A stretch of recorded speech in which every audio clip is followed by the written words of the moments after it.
All right, hello, welcome to Adventures in Lollygagging. We are back to playing Symbaroum tonight. We are continuing Wrath of the Warden.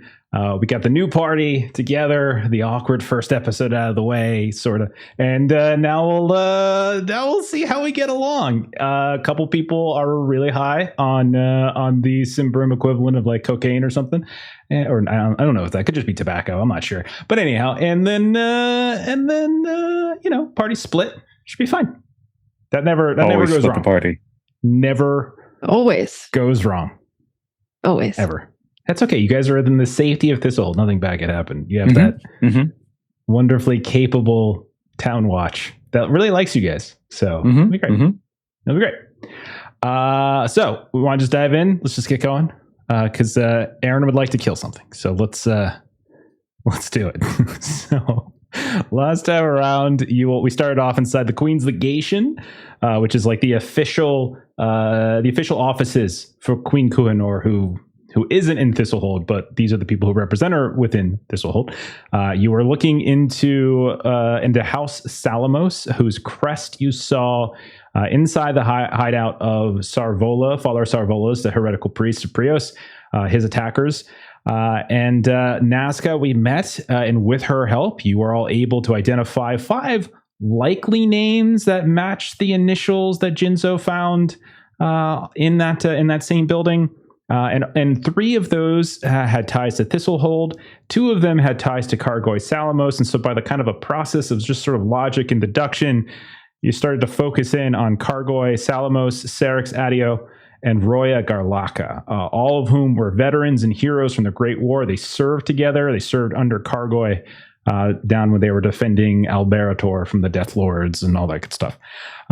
And after some relatively tense exchanges about Nazca's motives for helping the party, you all, which I don't think ever got answered, you all eventually left. And he started to scope out Salamos's home. And he owns a 2-story house in the southwest neighborhoods of Thistlehold.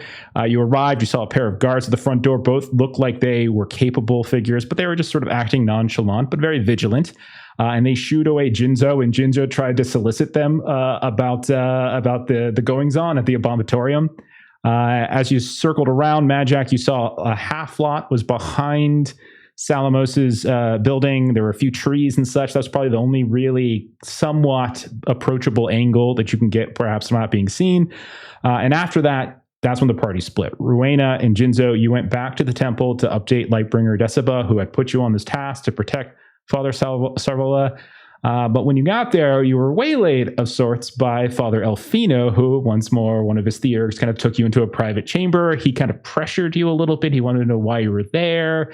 And eventually, Jinzo revealed the list of the names that you all had discovered and how them might be connected to the attacks on Sarvola. Then you got to see Deceba. Deceba stressed to Rowena that you had not yet fulfilled your end of the bargain because even though you kind of stopped the fire, you haven't yet got to the bottom of everything. And then when you mentioned Kargoi Salamos and these other noble names, she suggested that nobles might be attacked and used in a different way by gaining leverage over them, politicking in some ways. Meanwhile, the rest of the party, you went pub crawling. You were searching for Serix Adio and immediately found him because when Jeremy has a 25% chance to succeed, he succeeds 100% of the time. And you found him at Alpha Deer's Triumph, which is one of the taverns in the south side of the town. Madjac, you tried to use your shared connection because you know him a little bit through Mahira's agency. You tried to be like, hey, if you have any jobs available, think of me, that kind of thing. Gwydin, you referenced fighting together at the Sinkhole, but that just seemed to make him a little thirstier. And then Roya, you could tell, was very vigilant. It seems like she was almost kind of play drinking at times. Like she was not intentionally not drinking too much so she can stay vigilant. She seemed fairly wary of you all. And then afterwards, you all decided to tail them.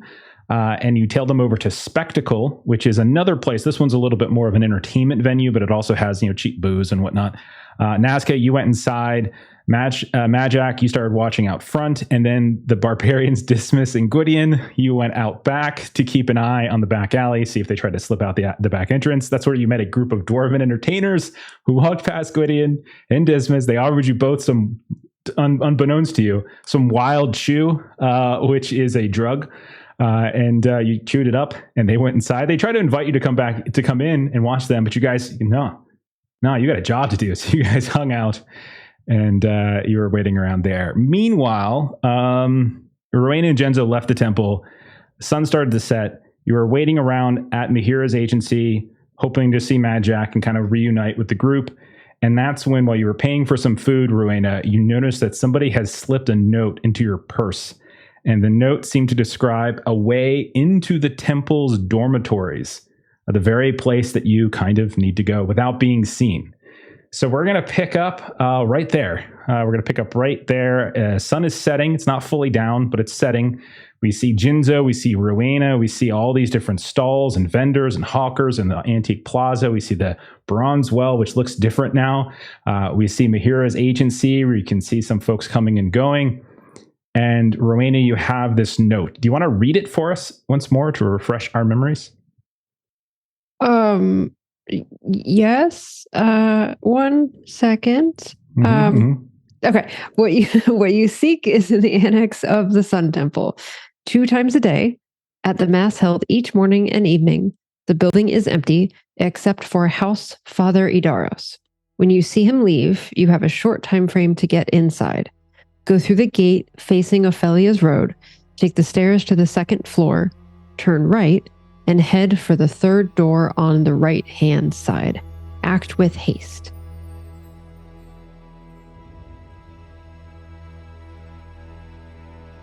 Sorry, I'm assuming you share that with Jinzo, so Jinzo is also aware of this. Of course. Okay. Yep. So the two of you would know then, looking at the sun, if you wanted to take advantage of this tonight, you basically would have to go right now to get back to the temple in time before evening mass is done. Otherwise, you'd have to wait till the next day, according to these instructions anyway. Jinzo, this is now. Yeah, we're in the evening. We should hustle back. But let me see if Madjac's inside. Okay, be quick. Okay, you go inside. You see kind of like I think Mother Mihira's got like one arm. I think she lost one arm, if I remember that. So you see this older woman, kind of gray, streaks of gray in her hair. She looks hard as can be. Her skin looks like the leather that so many people wear. And you see like there is a goblin kind of in the entry point and kind of reading what looks like a list of jobs and such when you walk inside. You can see there's like a path to the back, and there's some kind of like practice yards and things and some other storage rooms. Maybe Madjac has explained at some point he's crashed there before. But this is what you see when you walk in, Jinzo. What do you want to do? Yeah, I'll walk up to Mihira. She's in front. Mm-hmm. It's told to meet Madjac here. Has he been by?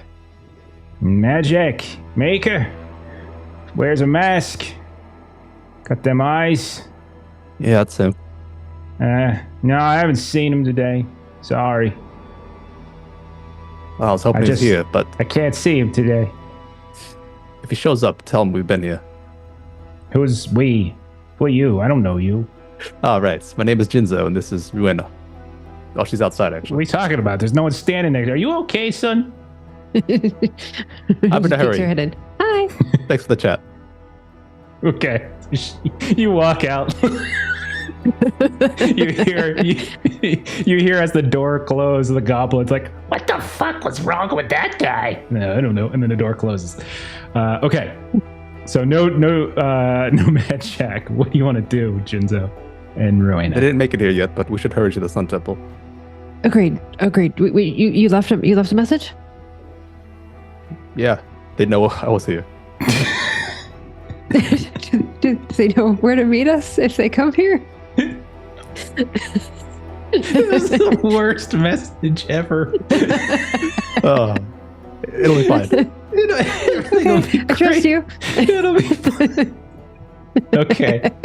Trust you? Oh my god. Geez. You've known him for like 48 hours. All right, so Jinzo, Reda, you head back to the Sun Temple. Let's cut then over to Spectacle. We're going to start out back in the alleyway. In the alleyway, Gwydion and Dismas, the two of you, are hyped up on this Wild Chew. And so you remember how Wild Chew works, how you kind of basically temporarily switch basically get it was like boosts +2 to physical, -2 to mental in basically, general, right? Yeah, like I can get the exacts in a second. So yeah, Wild Chew, you move 2 points in discreet, cunning, and resolute to quick, strong, and accurate. So is essentially where we're at. Okay. So the two of you, what do you think it looks like as this is Wild Chew is really settling in for you and Dismas? God damn it. What the interviews. Okay. Hey. Do we want to hire somebody else? Do we need somebody else? Who else do we need? We've got this covered. I think it's here's what I'm thinking. You and me. Right. Buddy cop. We got this. We don't even need the rest of them. We got this. We don't. What do they do? Cop. What have they ever done for us? We're fucking barbarians. We know what we're doing. Exactly. You're good cop. I'm bad cop, right? Oh, you're so tough. Yeah. Like when you ask them questions, you be the friend, and I come in. I'm so fucking friendly. And I'm just gonna haymaker at them. Yeah, you fuck them up. They're gonna do it. Yeah, and then they're gonna have to talk to you, right? That's right. Yeah. I'm gonna say you better talk to her. I'm not gonna be able to hold him back. This guy's an animal. Look at his throat. Somebody stabbed him through the throat, and he's standing right now. So hot? That happened yesterday. Oh my God. What? Oh yeah, I did. Oh, who are we interviewing again? The dwarves? We're not interviewing anybody. We fucking got this. Okay. What are we doing again? Right. We gotta go. We're supposed to go inside, right? Yeah, we are. We're supposed to go inside. Let's go inside. Okay. So the two of you, you go inside. All right. Out front, Madjac, you've been keeping an eye on things. Sun's setting. You haven't seen any signs of. I don't think you actually know what Cargoy's Alamos looks like. So there's really no way to determine that. But you've not seen anybody necessarily wearing like heraldry that would align with him, right? It's not a common thing anyway, but like you haven't seen anything like that. You've seen no one suspicious following Nazca. You've watched some people come and go. You see them the later into the evening or later into the day, more people are coming. You see going in like a very tall, lithe barbarian woman. You can see she's carrying like a pack, and she's got some like torches that she's sort of flipping around in her hands. Like you would probably push her, put her at like like an entertainer. She has a really colorful braid and everything. You see this kind of robed figure, and you see something like they're moving in a kind of a strange way that kind of catches your eye for a moment, where you think something's a little bit shady. But then as they pull their hood back, you notice a kind of not a shaved head, but you can definitely see that it's slicked back hair and some tattoos and what looks like 3 or 4 different serpents just writhing around them. And the crowd out front just parts to let them through and let them in. The door opens, you hear a roar, you hear cheers and things like that, but that's all you really see. Give me a vigilant test though. See if there's anything else you might have noticed. Success with a margin of only 2. Maybe you took a position. Maybe the crowd formed. You sort of reassess what's the best place to look for. And as you reassess and you look down the alleyway, you no longer see Gwydion and Dismas. They are not in position. Damn it! Well, they might have got jumped again. I mean, hell, there's only a couple. So Madjac, he'll start to discreetly make his way around towards the back, concerned that perhaps Dismas and Gwydion have been jumped again, and may have been taken captive. All right, I will roll over the vigilant test. As you come into this back alley, you can see that there doesn't appear to be any signs of like blood or fighting or scram. Like there's definitely some water and other muck that's been thrown onto the ground in the back alley, and occasionally the door will open up and you'll hear the sounds of people from inside. And once or twice, like someone will leave, like as they're off for the night, and someone will come in and they'll kind of pass by you. You see 1 or 2 dwarves kind of come by looking like they have this like look of resignation on their face, like their life is just terrible. And then the door opens up and they go inside. But you don't really see anything to suggest any kind of struggle. Damn it. So Madjac will go back around front, and he's going to go in and look for Nazca discreetly, because he believes at this point, based on the information he has, that the two of them have probably been grabbed and have been taken off, because he knows Gwydion would never leave his post. Old Iron Eye would never do that. Or Dismas. I mean, like the two of them, they're the most reliable. Okay. So inside, what we see as one by one, all of you from different directions come into this place. And it's definitely getting underway. Like, Nazca, you've been here in a little bit longer. And so like when you started, there were a handful of these entertainers moving about, some tumblers, some jugglers, some jesters. But now it's getting even more and more, more crowded. In the center, there are these long communal tables, not unlike you've seen somewhere else, like a Dovahkiar and like a slaughterhouse and whatnot. But you also see on the sides, there are these more private nooks. And I'll say Madjac, again, rolling over that vigilant, you see Nazca over there. And Nazca, like maybe you're drinking or something like that. Would you have gotten a drink? I am Aragorn in the corner, so I've got a pipe, and definitely I've got my foot up. I've got maybe a pint in front of me that looks kind of full of some kind of liquid, but I'm probably not drinking it. Okay. So you catch her out of the corner of your eye. She's got a drink in front of her, but she's got her pipe hood up. You almost can barely tell. If you didn't meet her earlier today and didn't like take her in like close range, you probably wouldn't have been able to piece her together. Otherwise, though, like it's an extremely loud and raucous environment here. And like there's people laughing, there's mugs that are clinking, there's this aroma of roasting meats. And that's when like you hear like, watch where you're going, man. And you see like coming from like this kitchen area, you see Gwydion and Dismas just like burst onto the scene. Like they're in freaking Goodfellas and they just took like the back exit. And like they're coming in and they're just like kind of pointing at everyone here and there with this undue confidence. And now all of you are in, but you're scattered. Like you're scattered at different parts. And like you can see in between you, like weaving between the rows, there's like people like kind of playing around with like they're juggling things. You can see the barbarian woman, Madjac, is kind of getting herself set up in the corner, and she's like lighting these different torches and creating these different colors of fire. You see her pull like a bit of powder out of them and sprinkle it on it, and suddenly it changes the fire from red to blue, and it's just like this azure color. It just kind of kicks out in this way. You can see the dwarves. They're basically like jackass. Like you can see some of them are climbing up on these really tall rafters and just jumping down and smashing into a table. You can see others are just rolling around and like duck fat and everything on the ground, and people are kind of throwing feathers down on them and cheering and laughing. And you can see that that snake person is also kind of just moving very slowly and kind of quietly through the rows of places here. And so that's the vibe. So what is everyone doing with this? Madjac would immediately try to lock down Gwydion and Dismas's intent. I mean, because he's thinking maybe they burst in here because they're chasing somebody. So he's trying to figure out what the hell they are doing without approaching him. He's just trying to observe and try to figure out what Nazca continues to sit in the corner and watch this unfold. Yo, drop an elbow on that fuck with the grease. Yeah, he's talking to you. He's talking to you. Yeah, you. Why is he turning away from me? Why is he turning away from me?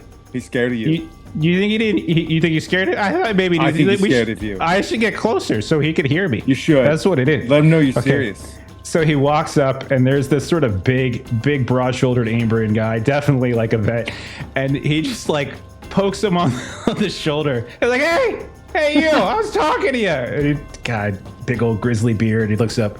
What? Get away from me, kid! Get away from me, kid! And he's like, "Hey, I said, go. Why don't you go drop an elbow on that dwarf over there? Do it right now." It's like, I don't want to hit the dwarf. What do you get out of here? Where's your parents? Hey, whose kid is this? I'm not a kid. He's his own grandpa. What? Yeah, so Dismas just continues to sort of push him, and then the guy gets up, and he's so much bigger than Dismas, who is basically like string bean, and he just puts this big hand on his shoulder, and then moves it around to the front and just picks him up by his shirt. And he's like, "You want me to drop an elbow? how about I just drop you on him? And then he reaches back and just Dismas, you're gonna hurls. drop the elbow. He hurls Dismas like 3 feet, and Dismas just smashes into one of these dwarves. And the two of them just go slip sliding through this big spread of like duck fat and feathers. And you see Dismas just get up, and he's covered in grease. He's covered in feathers. The dwarf too, who does not look happy, but never does. So this is what's. It's like, hey, good cop. What's up? That was amazing. What? It was? Oh yeah, it was. Yeah, I meant to do that.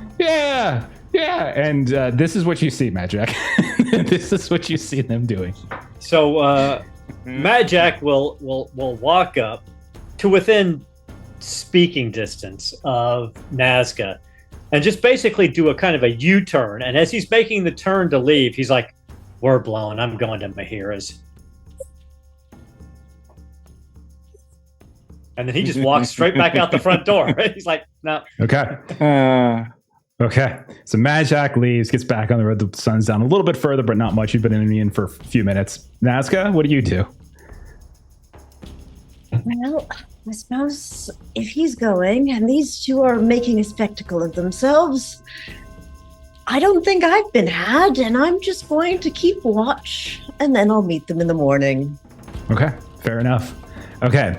So, Gwydion, as you're like cheering on Dismas, you see a few of these other dwarves like kind of start to surround him. It's like, "Hey, get the fuck out of here. We're not our business. What's wrong with you?" "Leave him alone, Dopey. He's fine." "I don't know, Nox. This guy, he just knocked me over. He put me right into the fucking duck thing. I'm going to put him into the duck thing further." And they start like arguing over whether or not they're going to hurt Dismas anymore. And he's just like, hey, I'm the bad cop here, not you. And he's just screaming down at them.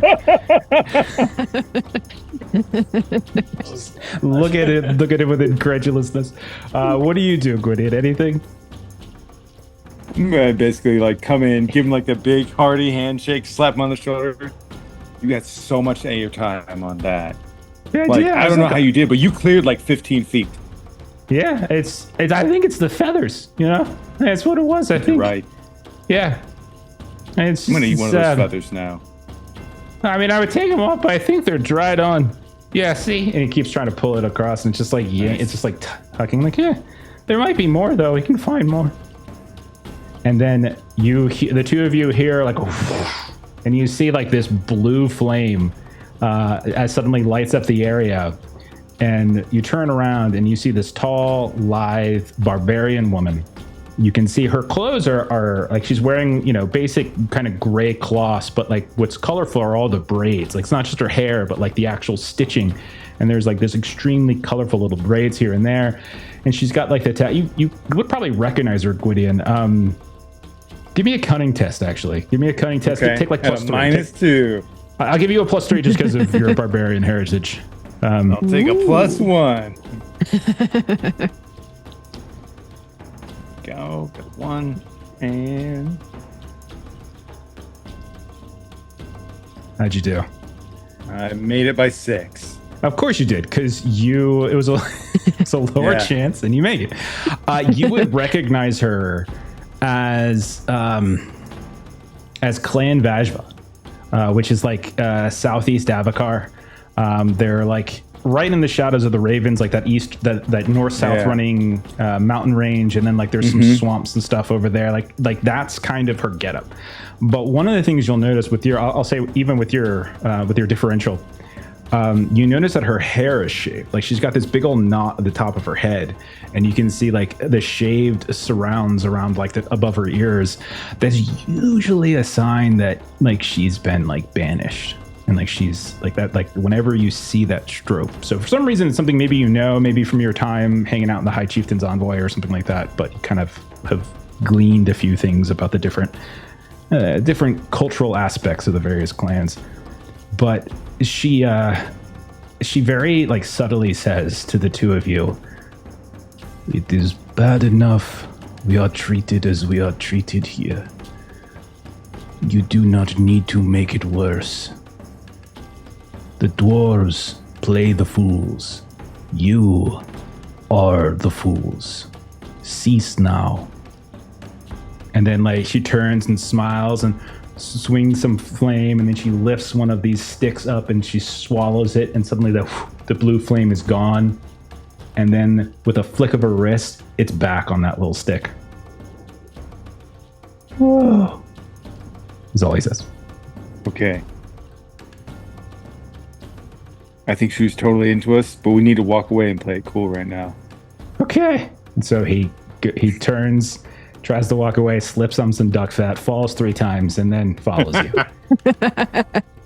And we will cut from there at that over to the temple, where we see a completely different vibe, where it's again evening time. You can hear the sounds of like chanting and song kind of going on, or like the sounds of music, like this solemn music, this choir kind of happening, like kind of filtering down through the steps. You know that mass is underway.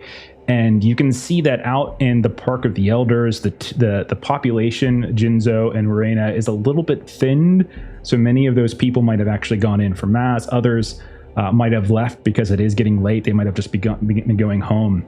But are you two going to follow the instructions that were given to you on the note?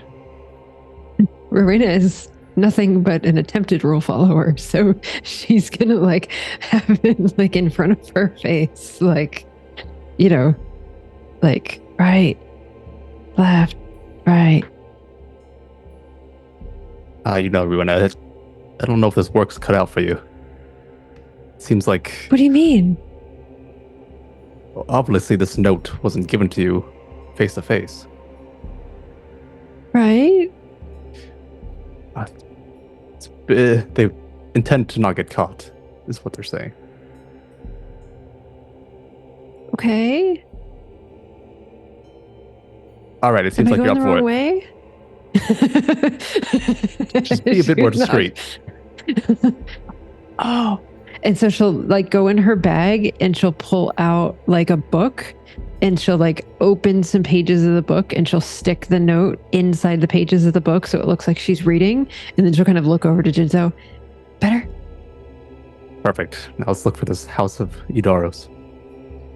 Okay, so you're not looking for House Father Idaros. You're looking for a gate off Ophelia's Road, which is not hard at all to find. So Ophelia's Road is just sort of borders the temple area, and eventually you do find it. It's not hard to find. You just walk down Ophelia's Road, you look, you see the temple, you see the golden dome, you're in the right place, doesn't require a vigilant test. You see it. The gate itself is easy enough to pass through. You do see stairs, and there's a set of stairs like these, like most everything is wood. Like the most common building material in Thistlehold is wood. There are occasionally some stone and stuff here, and you can see the temple is one of those places that has some of it, but there's still a lot of wood. And you can kind of see vaguely like the corner of the Park of the Elders in one direction, but like you climb up to the second floor and you don't spot anybody. Like no one is on the stairs with you. No one is watching the gate. Like maybe somebody left it open for you. You're not sure, or unlocked. But there's no one on the stairs. There's no one on the first floor. There's no one on the second floor. And you come to this door that goes into what you presume now are the dormitories. Mm-hmm. Do you go inside? Absolutely. Okay. So Rena will turn to Jinzo and be like, that's the door. And then she'll like close the book, put the book back in her pack, and kind of be like ready to go. Okay. Take a slow peek inside. You take a slow peek. Give me a vigilant test.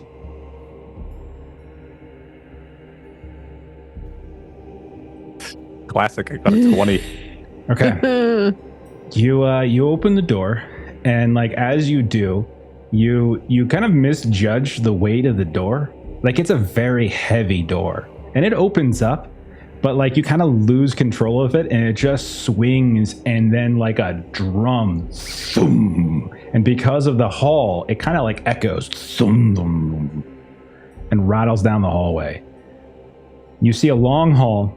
You see a handful of like sconces along the way lit, so it's decently lit, and you can see that there's a few doors on either side of the hall. You don't see any immediate reaction though.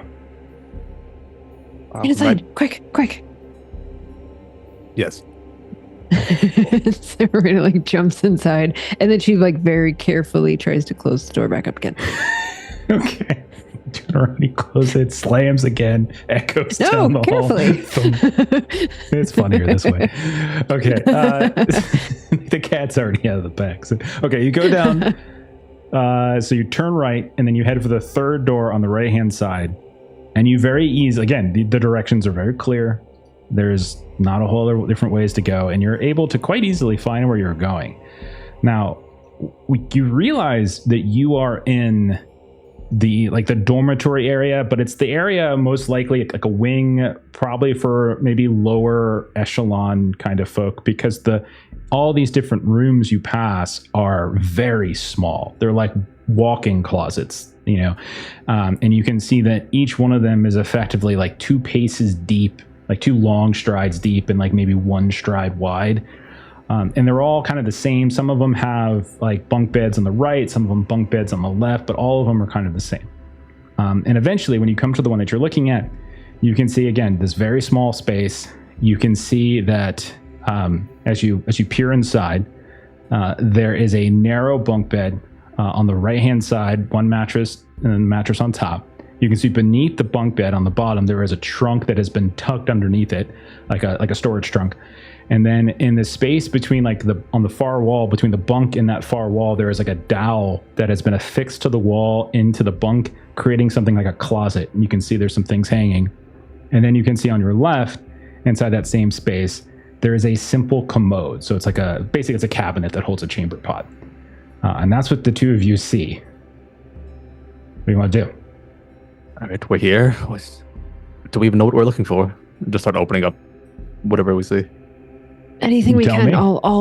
I look to whatever's hanging on the dowel first. There's a trunk. Okay. You said. Okay, so Jinzo, you pull the trunk out from underneath the bed, and Raina, you go over to the closet, you look on that rod, that dowel that's hanging there. I'll start with Raina because that's the quickest. You can see that hanging from it is a necklace. It's in silver. It's got a medallion, but it's not a Prios symbol. You can see instead it's a coat of arms. It's a diving bird of prey. If you would like to roll, because you have Lore Master, you can roll Cunning if you would like, to see if Rain is able to just identify this just at glance. I would like. I rolled a 14 under 15. Okay, this looks like the symbol, the crest for House Erebus. House Erebus is basically it's a barony that borders Thistlehold to the east. If you look on the territory map. And was Erebus one of the last names that we had of the people? No. No. Okay. Thank you. No, it was. Okay. Meanwhile, Jinzo, you pull out the trunk, and when you open it up, it's not locked or anything. You can see, first of all, at the top there is a pouch, like a looks like a money pouch, a little bit bigger. And as you kind of peek inside, you can see there's some shillings, some more tags, and you see some scraps of paper, some kind of rolled up scraps of paper. A few of them you can kind of see on one side have some writing on it. You can see that underneath that there are some civilian clothes. They're not dressed like in the robes that you see a lot of the Urgs and Adepts and Novices in. You can see 2 pairs of very sturdy looking boots. You can see and at the bottom there is a briefcase-like box that fits like that can be kind of removed as well. Then I'll push the clothes aside. Okay. Get the briefcase. Okay. Get the briefcase. When you open that up, you can see that it's got some paper and coal crayons, all like various sizes, and you can see that there's some sketches. It's like a sketch, like some sort of sketch kit. Let's say, give me a vigilant test as you start, because you're doing this quick. So let's you can take whatever you want, but like if you're trying to see stuff now, give me a vigilant test. 9 under 10. Okay. So you're flipping through the sketches really fast, and most of them look like various places in the Park of Elders, or you can see somewhere around town. Like you definitely see a sketch of like Toad Square. You can see a sketch of the Wing Ladle Inn, all the fancier, interesting landmarks around. But at the bottom, you do notice that there are 2 very interesting looking ones that seem unfinished. One looks to be like a stone framed well, like a water well, sort of. But you see about a dozen figures wearing capes that are sitting around it, and their torsos are basically bent over what looks like a rippling surface. And you can see like someone's tried to sketch tears falling from their faces into the well. The second one looks like a portrait of somebody's hat. It's not quite complete, but you see very clear elvish features. Not like changeling Atolia elvish features, like full-blown elvish features. And with your vigilant test, they kind of have the vibe. And if what you've seen from all the other sketches is true, like all of them look like somebody who was looking at whatever they were drawing. Like it wasn't like drawn by memory. Like the precision and the accuracy of the wing ladle inn, the precision and accuracy of the bronze bell, or the toad statue in Toad Square, or the vomitorium, maybe even. Like it's so precise that you imagine it's a person who is sitting down, watching and sketching. And you have these two other places that do not look familiar to you. And this person, this elvish person, don't look familiar to either. I'll commit what I see to memory and rush it back together. Okay. Let's see. Okay, so then what else are you guys doing? So the other things in the trunk, you said you put the clothes aside. Then there was the pouch. The pouch had some coins in it, but it also had some scrap papers. Yeah, the lettering as well. I'll sift through that, try to collect the letters. Okay. So you pull them out, and it's not letters. It's just like it's like a multi-folded piece of paper. And you can see as you unfold it, it's not like a letter written to anybody, but it's a list. And it's a list of addresses that some of them seem very familiar because they're Thistlehold. Like you see Thistlehold roads and numbers and house numbers, street numbers, things like that. All but one of them are crossed out. And it's perfect that you give me a cunning +3. This is actually because this might be a little bit easier for Jinzo in some ways. Yes, got 9 under 10 again. Okay. So you are able, like when you go through the list, the one address that's not crossed out, you recognize it like immediately because it's just north of the Abominatorium. Like you're familiar with that neighborhood. It might even be the neighborhood you and your father live in, but it's effectively a block of buildings between Inadar's Road and Abyssina's Alley, and they're basically areas that have to do, like it's like an artisan crafter, because like the Queen Square is just to the south, and you would know that area and maybe even this specific address is like a warehouse, and it's a warehouse frequently used by like artisans and crafters, like to store their wares, their materials before they like put them on sale, either on like one of the open markets or in a store or something like that. And this address has the number 4. And you know, like this, it's likely a reference to a warehouse, like a storage container. All right, I've got something here. It's an address. That's about it. Oh, yeah, I've got a necklace here. Are you taking things with you, or are you just making note of what it is and leaving it? Just leaving it here. We shouldn't take anything. Somewhere, Madjac. A tear falls down Madjac's eyes when you leave the coins. Madjac's walking up to the doors of Bahira's, and she's like, a disturbance in the force. Oh, goodness. Valor was left on the table. A million voices cried out. Okay. Okay, so other things in here. Anything else you want to do in here? There's the...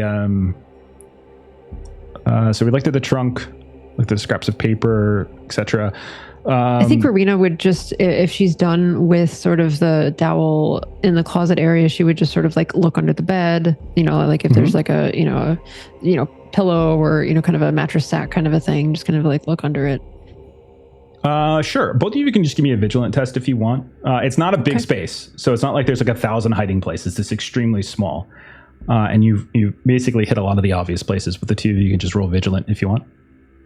That's a fail. 15 over 7. Also failed. Okay. You look around. You look under the bed. There was really nothing underneath here other than the trunk and maybe some dust. You look underneath like the mattresses themselves, and maybe you find a spare coin or two. You see maybe one or two, not necessarily like anything that would kind of raise your eyebrows, just like, script writing, people writing down, something from the Book of Prios, just like memorizing prayers, memorizing scripture, like stuff like that. But nothing else seems to catch your attention. Pouch coins are in my pocket. What? Wow, you're stealing. How could you do that? Somewhere Madjac suddenly feels better. You can find so you can find, let's say, 6 shillings and an orteg. Okay. All right. I didn't think Ordo Magica of thieves. We should get out of here. Well, they seem like they were lost anyway, and Madjac just donated all of his funds to Atolia's mother, so he might not mind a little refill. I don't need excuses from thieves either, but we should go. Rita's like, oh man, she just can't make anybody happy today. They just 10 minutes ago walked out from the Lightbringer chastising, so she's like, puts her head down, puts everything back where it was. Okay. You scurry out and into the hall, work your way back, I assume. At some point, you start to hear voices in the halls, as if in a door open in the distance. You hear this wave of people. You hear the sounds of boots and sandals and slippers kind of shifting around. People are coming back in. Both of you roll a discreet test as you try to sneak on out. I'm going to take an audience extra because we got some at the beginning of stream. So I'm going to try to roll under 13. I don't think it matters because I see the other roll that just popped up on my screen, but I'm going to try, and I failed anyway. I failed too. Okay. By 1. I failed by 1. You get about 5 feet away from the door to leave, and you hear a voice from well down the hall. Okay, they're not right next to you. You there? Oh, one moment, please. Who are you two? I don't think you're supposed to be here. Come here. And again, he's a good 40 feet away, and you see this man. You don't recognize him specifically. Maybe you vaguely saw him in one of the moments you've come into the Park of Elders, but he's definitely dressed as a theurg, and you can see he's got this white beard that's decently kept, and his hair is definitely receding. He's kind of and he's coming down, and he's got a book in the crook of his arm, and he's got a lantern, and he's holding up the lantern, and he's looking at you. Oh, yes, you too. Who let you in here? Away. These are private chambers. You're in the wrong place. Where are you going? Get back here this instant. As he just ineffectually chases also after scurrying you. away. Yeah. What? No. In Browse's name, stop your. Oh, darn it. And then the two of you leave. But maybe someone saw you. Okay. We will kick back over to Madjac briefly. So Madjac, you said you're going to go to Mahira's, right? Because that's why I told them we would meet up afterwards. So. Okay. So you go into Mahira's and you see one of the goblin crew here. You can see, we'll say it's Hugalea, who's there in the opening area, and maybe there's a couple chairs or a stool or something, and he's like, hi, Madjac, you got a real dopey friend? Ugalea, I gotta be honest with you, almost all of my friends are pretty dopey. Now there are a couple who aren't, but describe what this dopey one looked like. I'm sure it's not the ones I just left, because they were wallowing. Yeah, he's one of you. He was tall. He kind of young. I don't know. He couple scars on him. I don't know. He had a nice sword on him, one of those fancy ones. Was he with, Rowena. Was he with the Ordo Magica Adept that you see me with every once in a while? I didn't see her, but I think he did mention her name. He turned to her like she was standing right next to him. I don't know if he was hallucinating or if he was on something. He's gotten hit in the head a lot. You gotta cut him some slack, I think. But where did they say they were going? They did. I don't think you did, right? Yeah, I didn't say. No. Hey, like I said, he was real dopey. He said he didn't even. He said it to me. Here, I was right here, and it was supposed to be like a message. Like I don't know. He seemed real out of sorts. Well, thanks for the info, Hugera. I'm gonna stick around for a little while. I got some other friends who might be stopping by. Anything else weird happen around here lately? All hell seems to be breaking loose everywhere else.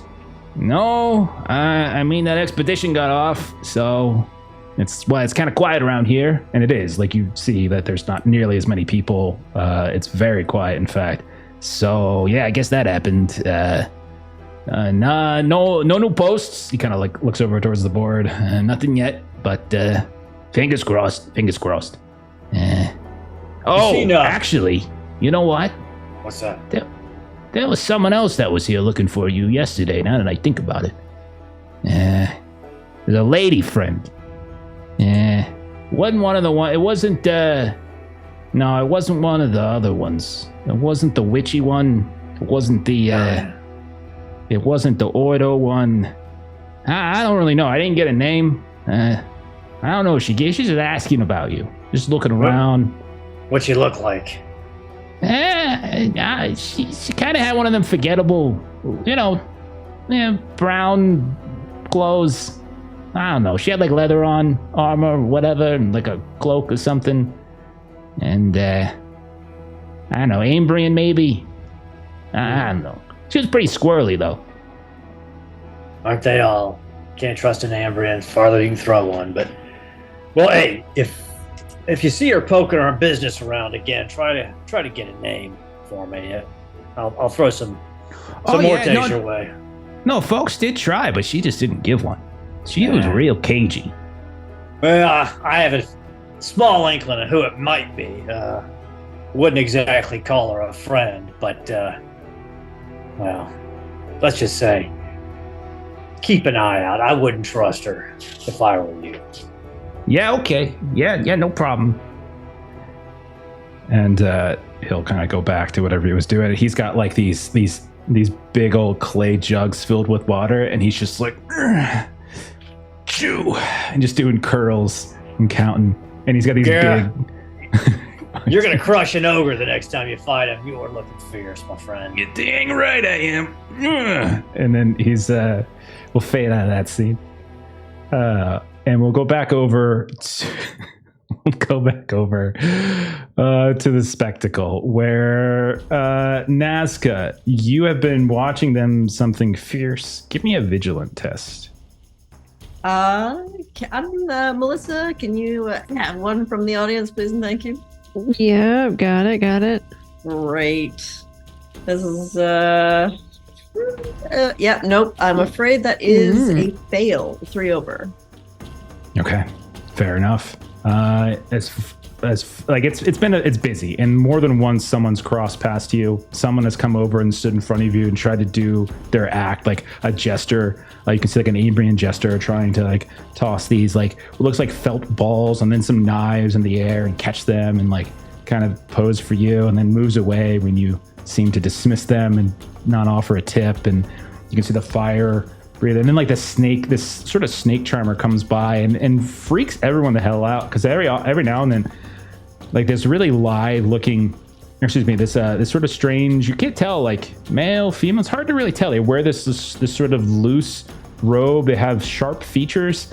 They're clearly wearing makeup like under their eyes to kind of create this like darkened look to them, and their hair is slicked back tight, and you can see like these 3 or 4 different snakes moving around them, different colors. One this vibrant green, one basically an albino of some kind. You can see one that has this like rainbow like reddish features, and one that is just pitch oily black and just sort of climbs around them. And you can see at one point like they reach into their mouth as they're looking at you like straight in the eyes, and they just pull a snake out of their mouth, and then they just set it on their shoulder and wrap it around their neck, and then they put out a hand, and you see these long fingers with these big fingernails as if they're waiting for a tip. Fine, here's an Orteg. Do you have an Orteg to give? Yes, I do. Okay, so you take it, and you can see they kind of, and they move on. Well, you're in my way. I'm sorry. I'm not here for you.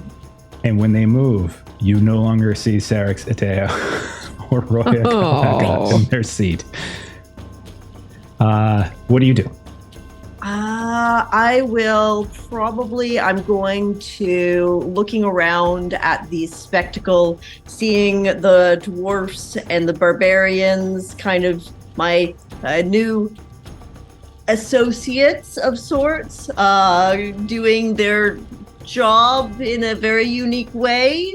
I'm going to go out the front and see if I can't slip through some shadows and see if anybody's left the building. Okay, you go out the front. Give me another vigilant test as you come out here. Melissa, Yes, got please, it. one, thank you. Oh, balls. Oh, No, that would be an an 18. You do not see them. You look around. You don't see them. You don't see Madjac. He did tell you he was leaving, but you don't see him either. You just see the crowd of the evening. And it is early evening. The sun is now fully gone down. There might be a ribbon or two of pink in the sky left, but for the most part, it's dark. Lanterns are up. People are coming and going. Some people are going home. Some people are kind of pub crawling, whatever it might be. But the streets are getting a little bit quieter. All right, this is fruitless. At this point, I've lost my trail.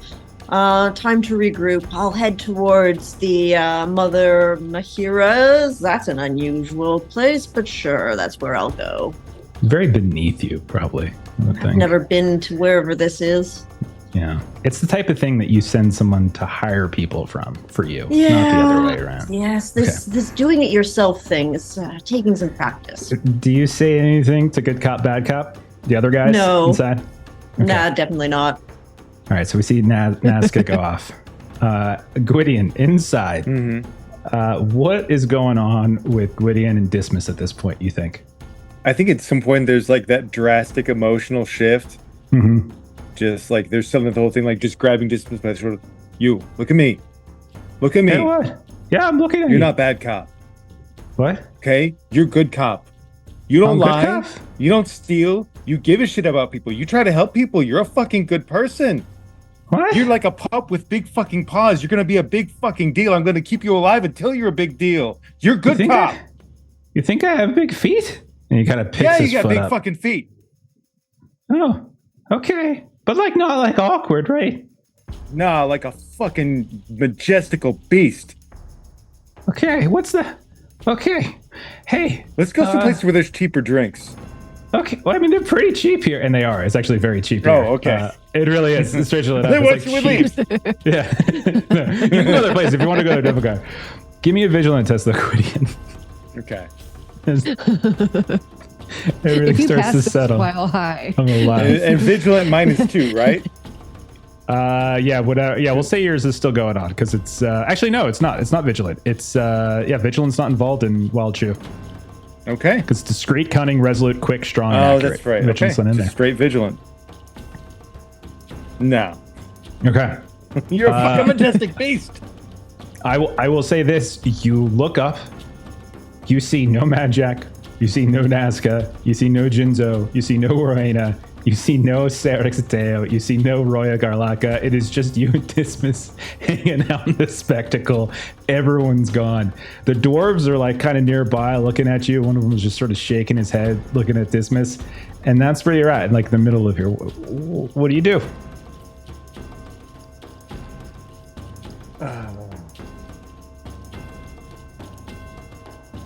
I mean, the drinks. Yeah, I feel bad. I was trying to find an excuse to go join up. But Gwydion's let's find a place with cheap drinks. Actually, the drinks here are cheap. Let's get drinks here. Okay, you can do that. There's no reason you can't do anything. Do whatever you like. All right. Wait. Oh shit. We were doing a thing. We were supposed to interview some people. That's right. That's right. Do we really need anybody else though? No, wait, we don't. Who were we supposed to interview again? There was the big fucker. and he's not here. Right. But we know where he lives, right? We do. We You're bring so it to fucking them. smart. We bring it to them. I'm sorry, you're putting a big red button in front of me. I'm know. gonna press that button. Not gonna get you guys killed. It's like, all right, we're gonna knock on the door. We're gonna say, you're gonna answer our questions. Oh God. You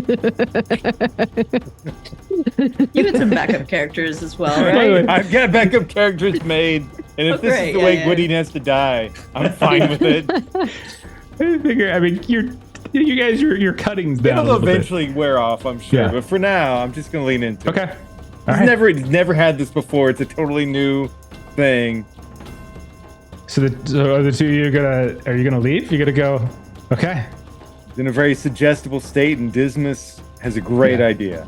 So the two of you go walking out, and he's feeling great, and he sees like that bearded Ambrian guy about to drink from a cask, and he just snatches it out of the guy's hand. But the guy doesn't let go, so as he snatches it, like his momentum just takes him, and he lifts up and falls back down, and like the drink just spills on him, and he just climbs back up. I meant to do that. Yeah, you did. And the two of you leave Dismiss.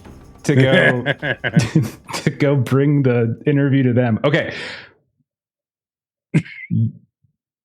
We're gonna play it like Gwydeen thinks you know where Sarek Zadio lives, but you actually only know where Gargoyle lives, but there's no reason for the two of you to make that distinction. Okay. All right. We will. You know where you're going. It's fine. So the two of you went head off. Oh, God. Okay. So we're going to cut from there for a moment, and we're going to head over to Mahira's, and we will say, for the sense of ease, one by one, Jinzo, Rowena, and Nazca eventually get there. We'll say, Jinzo and Rowena, you show up first, because would that be where you were going? I'm sorry, I just assumed that. Yeah, Okay, because I know you left such a detailed message. Okay. I'll say the two of you show up, and you find Madjac lingering around, and a few minutes later, maybe 10 minutes later, Nazca will come by. It's dark. Most of the Antique Plaza it's like there's still a handful of vendors, but a lot of the normal activity of the day has sort of, it's kind of gone away. A lot of the vendors and stalls are shut up. Some of the stores are shut up. But we'll say the four of you are now together. What are we doing? Hey, Jinzo. Next time you leave a message for me here, just saying, you should probably, 1, leave your name, and 2, tell them where you're going. Otherwise, you might as well not even stop by. Just a bit of advice. Take it or leave it. I did give him a name, and I told him we'd be here. So. Okay. Well, I guess they must have just garbled the message. Glad to see you're both in one piece. Rowena, where did you guys go? And then she sort of looks around to see if there's listening ears. You see a goblin in the corner doing one-handed push-ups. Gillis fine. He's good. And so Rowena sort of gestures to like outside alleyway kind of a thing. And then she'll tell you, yeah, so we so we went and when we gave the update, and we and then she'll skip over the whole telling the names to somebody we weren't supposed to tell. And then she's about to, and then she's like, but on sometime when we were in there, someone slipped a note in my bag, and it told us how to get into the dormitories, and we snuck in the dormitories, and we found some stuff.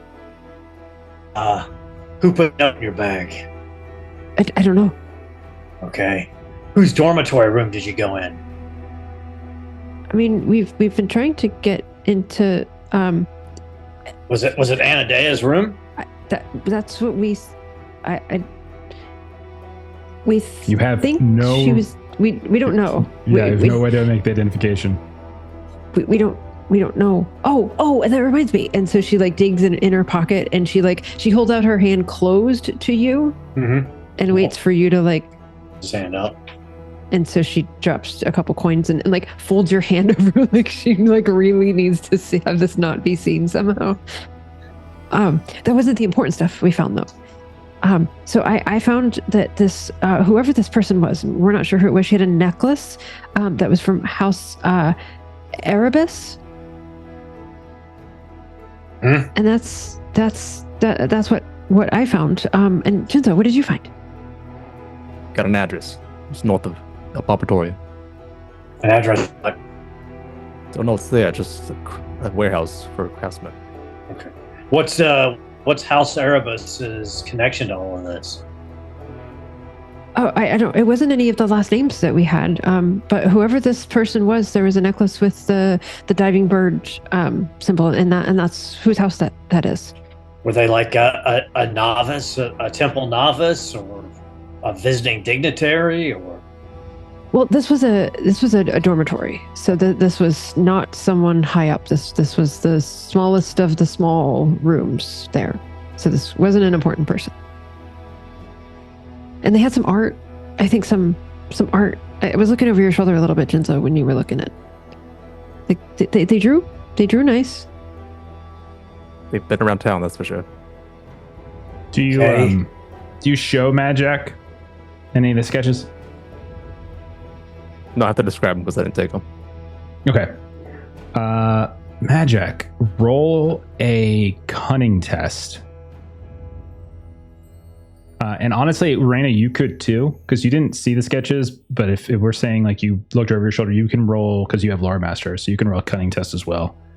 Okay. And then Nazca, if you wanted to roll like a cunning +3 on House Erebus, you certainly could. What if I just know because it's in my character notes? Because I gave you the notes? Okay, yeah, that's right. You gave me the notes. You can just have it then. Absolutely. Because I just looked at my notes when I heard about the house name. I can roll cunning. I'll roll cunning. No. I gave that to you because I figured it's stuff that you would by default know. So you're welcome to stick with that. Succeed, margin of 5. Okay. Also succeeded, also with a margin of 5. All right. As Jinzo describes the description, excuse me, the sketch of the well. So again, it was about a dozen figures with capes sitting around this stone-framed well, their torsos bent over, and it looked like they were crying, like their tears were coming from their eyes and falling onto this rippling surface of the well. And based upon Jinzo's like assessment, like all of the sketches were definitely somebody who was sketching what they were actively viewing. The two of you, Madjac or Raina, you would be able, this triggers a memory. You've heard some phrases about like something about like the Hall of 1,000 Tears, and now like there's a Well of Tears that kind of comes up, which is a barbarian legend, and it's supposedly about a pond or a well where elves shed tears of bottomless grief.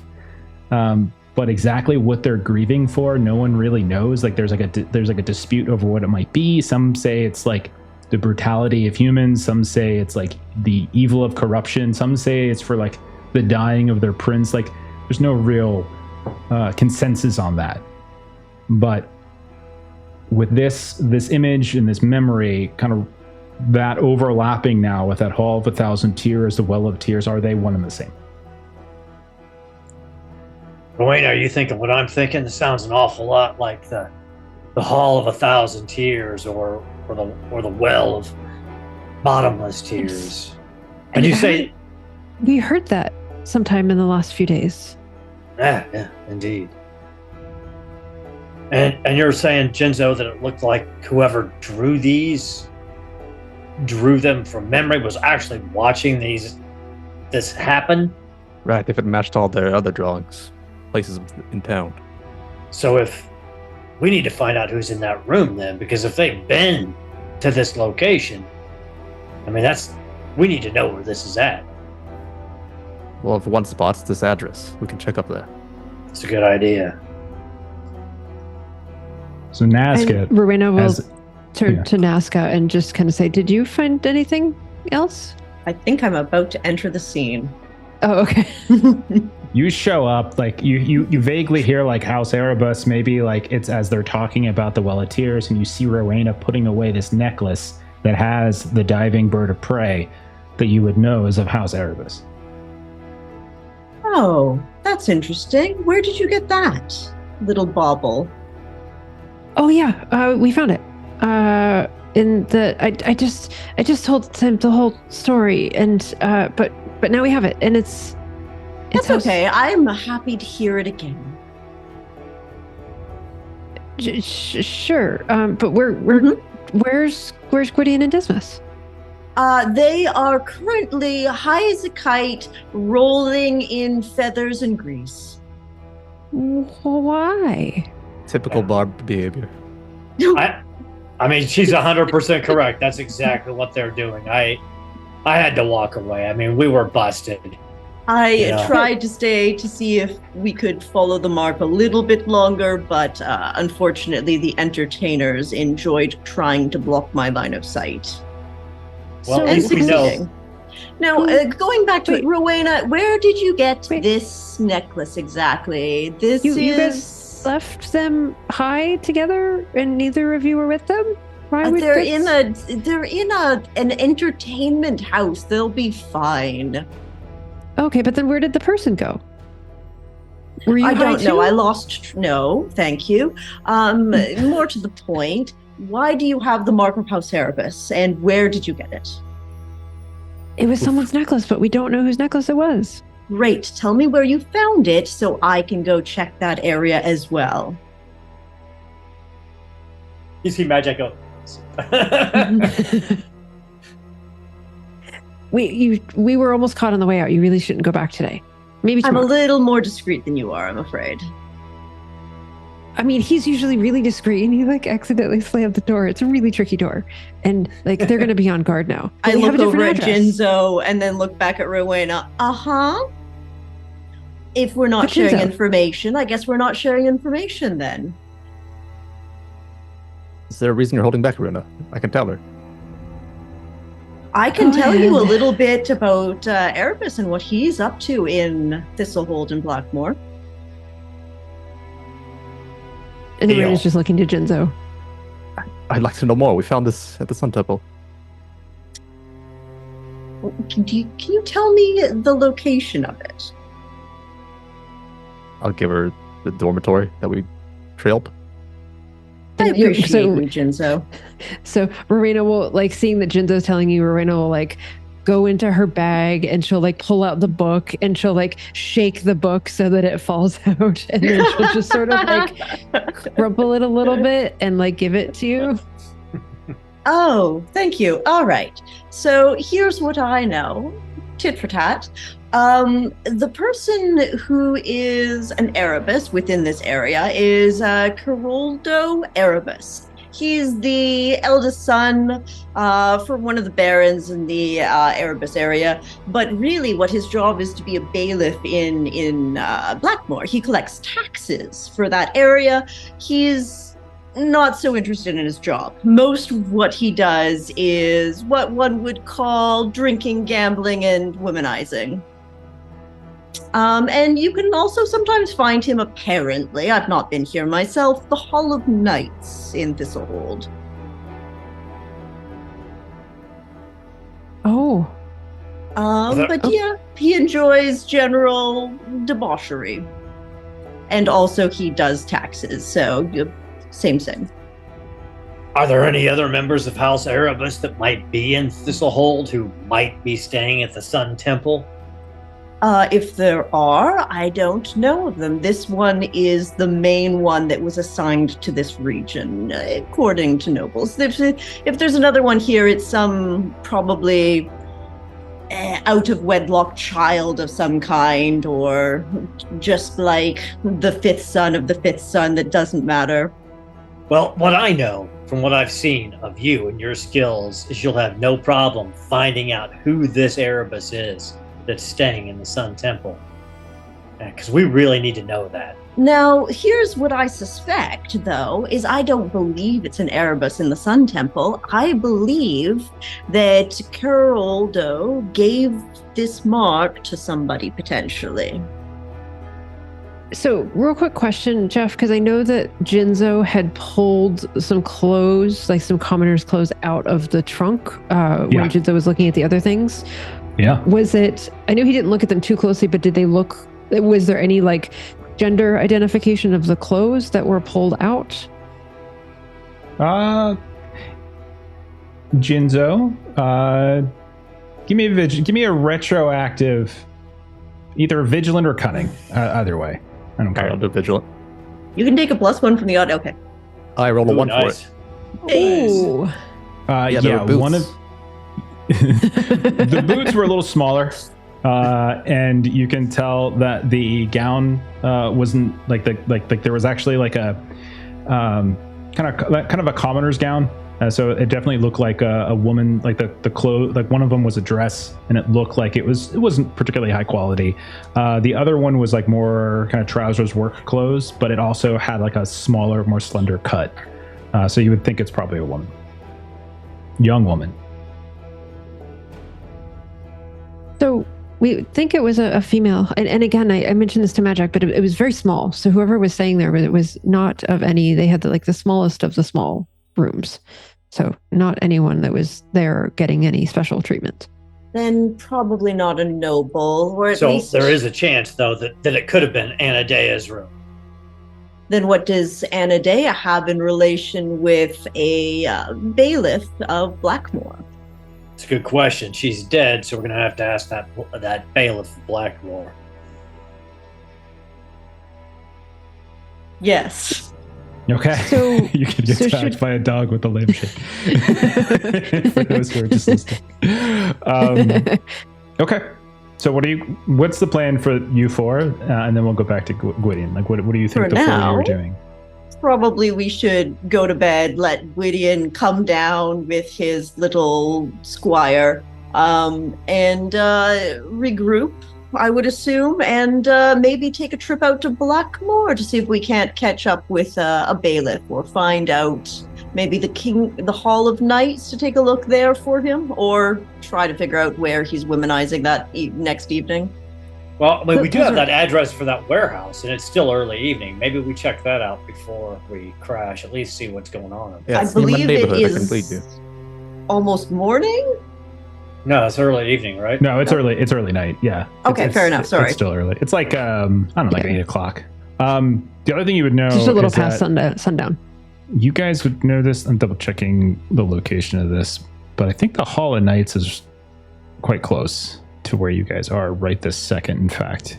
I think that's Antique Plaza, because I think it's like next to the town seat. Trying to find that on the map, and I could not. I don't think I have it on the map just yet. I've been trying to like slowly put stuff on the map as you guys discover stuff, or as it becomes relevant, because like there's a lot. But I think if I recall correctly, it's Antique Plaza, and you guys are in the Antique Plaza, because I think it's next to the town seat.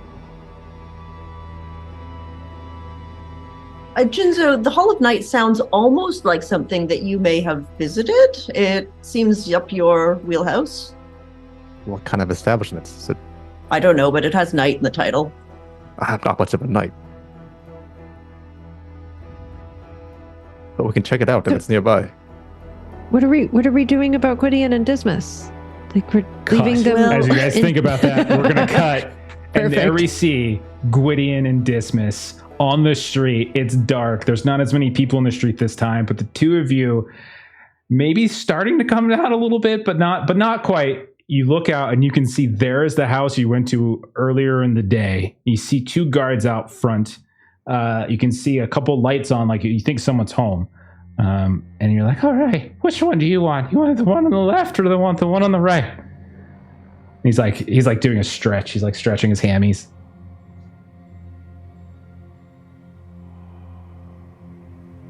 We're gonna play this cool. Cool? Yeah. Okay. I can do cool. I can do, as he wipes duck fat off his face. I can do cool. Okay. We're just gonna walk up. We're gonna deliver a message. And we're gonna walk away. then we're gonna let them come to us. Okay. Later. Okay. Yeah, like on their own terms. Yeah. So just stand there, like you're good cop, but you're like intense good cop. You're like watching them. They're not gonna be able to read you. Okay? You just stare them in the eye and you don't say a word, but you don't blink. You stare them in the eye. They can't read, just like you. Nah, they can't read you. Okay. Ready to go. Let's do it. That's so stupid. I'm so upset I'm doing this. And Gwydion will just walk up to them. The two of you are standing right in front of Cargoy Salamos' home. You got two grizzly-looking veterans out front. And the two of you come up. Hey. Yeah? Can we Your help boss, you? They're fancy. Okay? I get that. And I get that fancy people don't burn women and children, but sometimes stupid motherfuckers that want to impress fancy people do try to burn places and maybe burn women and children. And maybe we can just pass a message to your boss who's all fancy that like his Silverbell friends should stop trying to burn people. Okay? And maybe we can try and find out what they really want and we can help with that. But they need to stop burning shit. What on earth are you talking about, man? Tell him to come find Iron Eye. Tell Iron Eye what he really wants, and we'll do that, but stop fucking burning people. Okay, so I gotta tell him to find Iron Eye, but then I gotta tell Iron Eye to stop fucking with people. No, I don't burn people. I'm trying to ask... I never said you burnt people. Are you okay, buddy? You look a little worse for wear. You all right? I'm great. You sure? You've been drinking tonight. You just tell him we know about his Silverbell friends. Okay? We know about the Silverbells. Silverbell. Which I know is wrong, but like that's how he's misremembering it. That's fine. He's like Silverbell. Right. I don't know what you're talking about. Tell him we know about the red sashes. We know they tried to burn people, and we want to stop that shit. And maybe he's got something else he wants. And maybe we can figure out what that shit is that he wants. And we can find a different way to do it. But we don't need to burn fucking women and children. Okay? The door He's fancy, creaks, I'm an asshole. But we don't have to burn people. And you see a light flood out onto the street. And up that, remember there's a kind of a narrow staircase that goes up to the front door.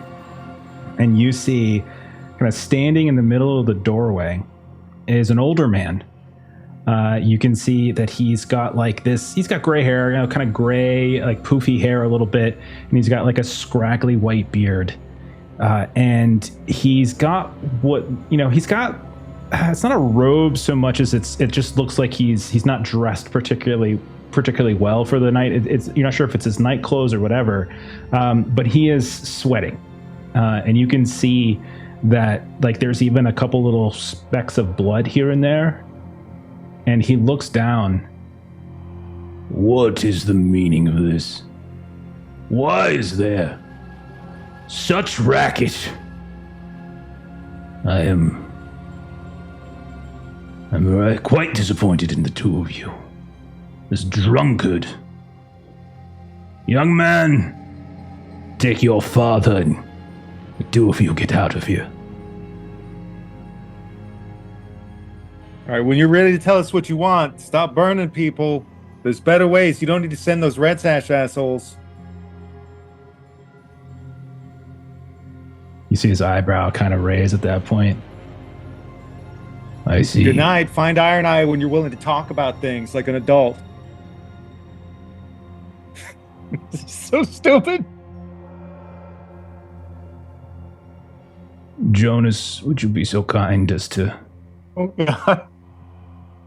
drag these two men inside? Yes, sir. Yes, sir, Mr. Salmos. And the two of them draw swords, and they start to close in on you. We're going to cut from there for a second. Oh, good. They lived in the spectacle. It'll be fine with all the rest of the drums hanging out and dancing. We went there earlier. We're like, oh no, we're never going to get inside that. And you're going to get inside that. So, Okay. different ways to crack an egg. Yeah. So the two of you. God damn it. Excuse me. God damn it. Jesus Christ. So the four of you, what do you do? We should go to the warehouse, right? Yeah, I think that's the best bet. I mean, old Iron Eye, he's sharp. He's tough. He's not going to do anything stupid. They'll be fine. They'll find us in the morning. Let's go check this warehouse out. Well, hopefully they'll just pass out pretty soon. But yes, let's go.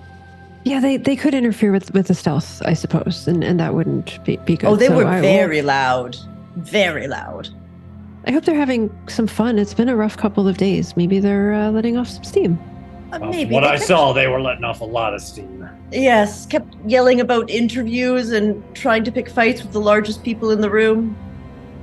Oh, interviews. Oh, that's funny.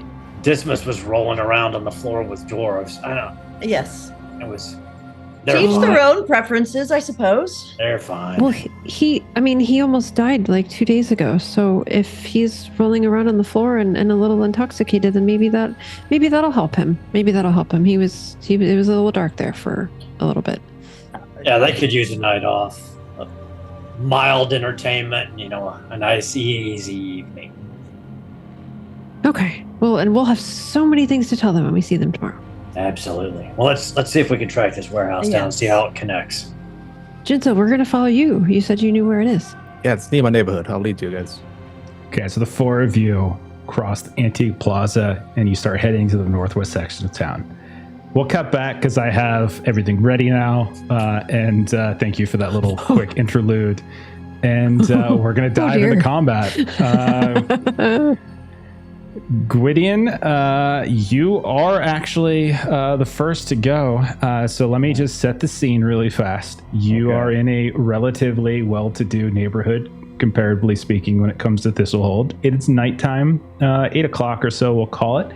There's really not a lot of traffic on the street, but you do see that there are lights on some of the neighborhoods in here. You can tell there's people who are still awake, but maybe they're not up and about. There are two, like veterans. You could that was the observation today. You could tell that these were not just some generic dummy thugs like they were attacking Dismas the other day. Like, these people look capable.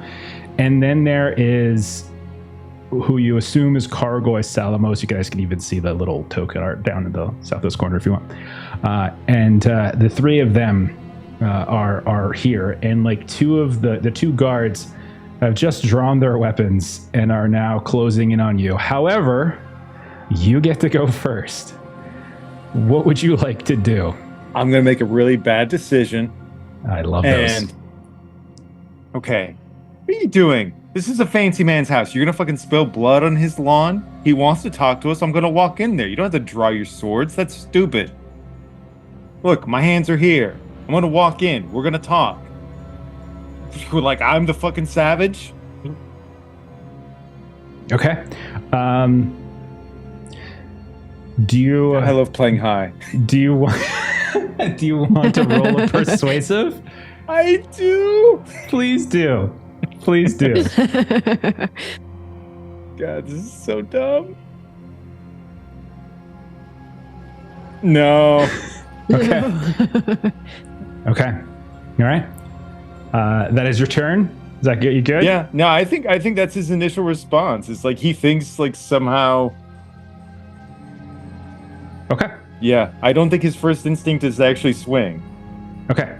So, so then after you, it is these two guards who they had the same initiative, so they're going to go one after the other.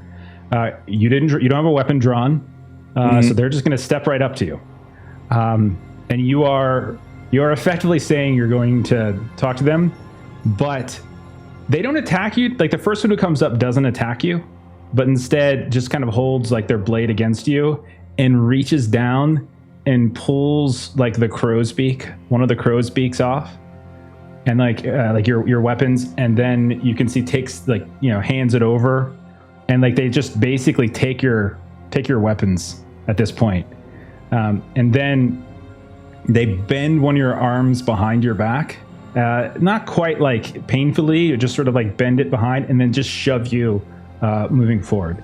You notice that the other one does the same thing to Dismas. Does Dismas carry a weapon with? What do we think Dismas I'm gonna does? guess maybe not. Yeah, We he probably gave has something. Atolia gave him a bow and arrows. Okay. I was going to teach him archery. Oh, Okay. So maybe he had those. So he's in the Yeah. process of pulling out the bow, and it's just getting all tangled. And the person comes over, the other guard comes over and just removes it. And he's like, "Hey, what are you talking about? Hey, go in! He's taking my stuff." What? And That's then because we're playing diplomat right now. okay. We got so this. And so then They if thought they that's were the getting case, good cop, bad cop, but they're getting good cop, good cop. We got this. And- he tried everything. He was like, "Oh wait, my arm's behind my back." Okay. So you lift up your right arm. It's not working because they basically take like your Yeah. main hand and kind of bend it behind. They don't seem as concerned with dismiss. And then they marched the two of you into the house. It's a nice sword, by the way. Do you use lemon whenever you sharpen it? Are you talking to the guard? Yeah. Like, buddy, I almost feel bad for you. As they just bring you up into the house. Now, when you go in the house, let me describe what you see, and then we're going to cut over to. I quickly took the music off because no fighting yet. So when you come in through the front, you get led into what the equivalent is. It's called a salon. Is how it's described, but it's a relatively welcoming looking room, but it has like a somber vibe. There's some windows to the north and the east, but you can tell that the curtains are drawn, and they were like that earlier today. They're like that now, so it does kind of give this a claustrophobic feeling, and they're very dark curtains as well. There are 3 upholstered chairs that are scattered around what looks like a very short wooden table, like the equivalent of like a coffee table, so to speak. And you can see there's a fur rug underneath, likely some animal that you're maybe not immediately familiar with. And you can see there's an iron fireplace that's sitting in the corner, and there's this exhaust pipe that comes up out of it and then kind of connects to this cut in the wall where it's sort of shooting out smoke. And then you see hanging from the walls are a series of portraits, like paintings. Of people, you presume family. It's something that these Ambrians do for some reason. They track their lineage in this way. Some of them look very old. Some of them look very damaged. Some of them, it looks like the frames are far nicer than the paintings themselves. And you also notice that kind of spread across one wall is this very torn and dirty banner. Now, because you're a barbarian, because you don't have Lore Master, I'm going to say you have no idea what you're looking at. But if somebody else was here, that might have been important. But he turns as they are leading you inside, and he says, yes, please give our guests a seat here. And I would like you to stay for this conversation. And they look up at him, they go, yes, sir, Mr. Salamos, yes, sir, yes, sir. And they sit you down in each of these chairs. And Soft. This is nice. he's just kind of shaking his head.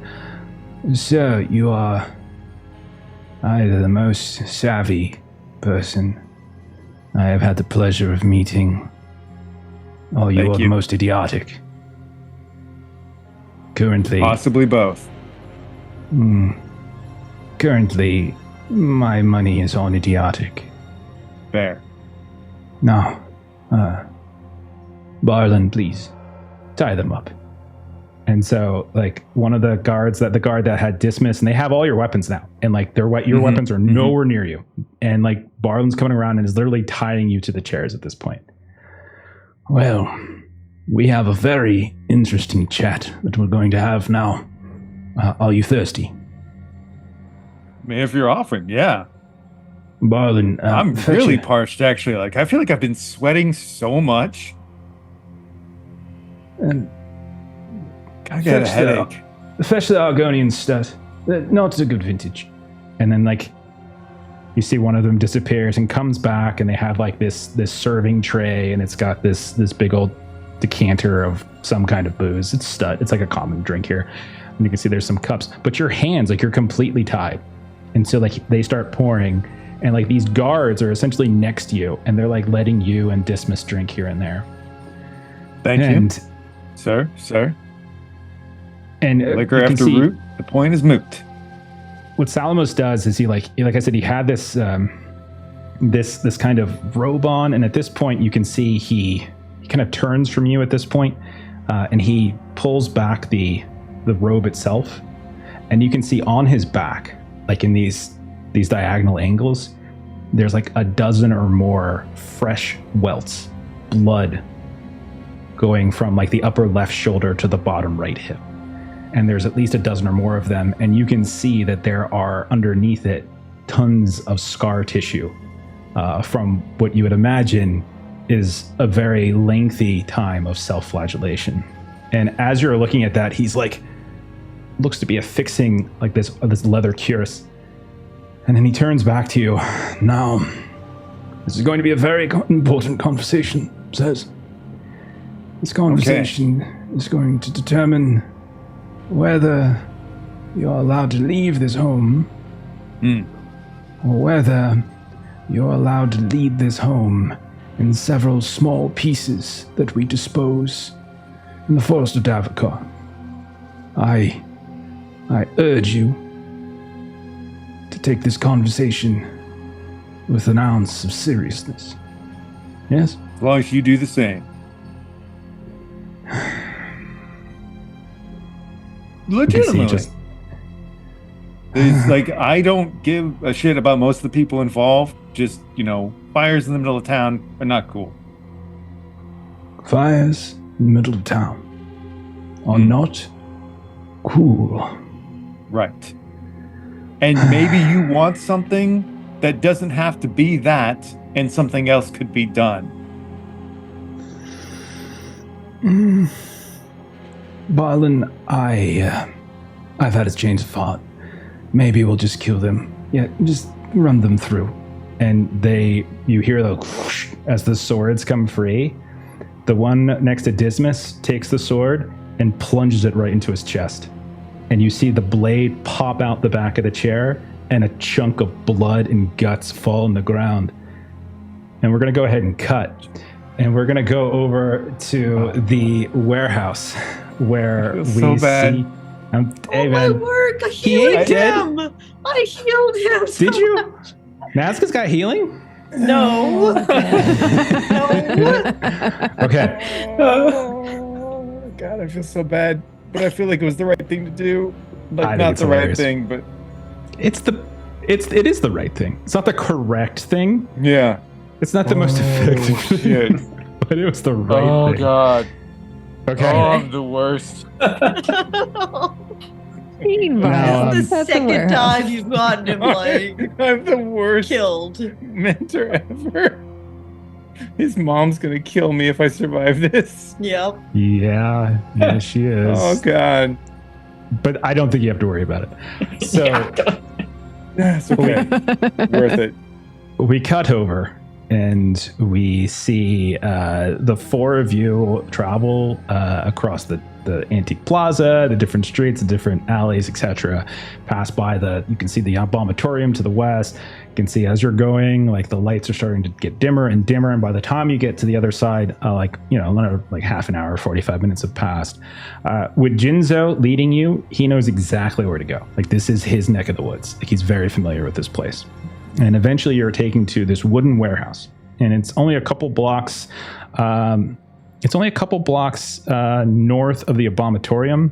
Hang on. I think I can show you exactly where it is. If you look just north of the Abomatorium on the map, I will put a little marker so you can see about where you're at. You see it? Yeah, there's like a red map marker just north of the Abomatorium on the west side. Okay. All right. So,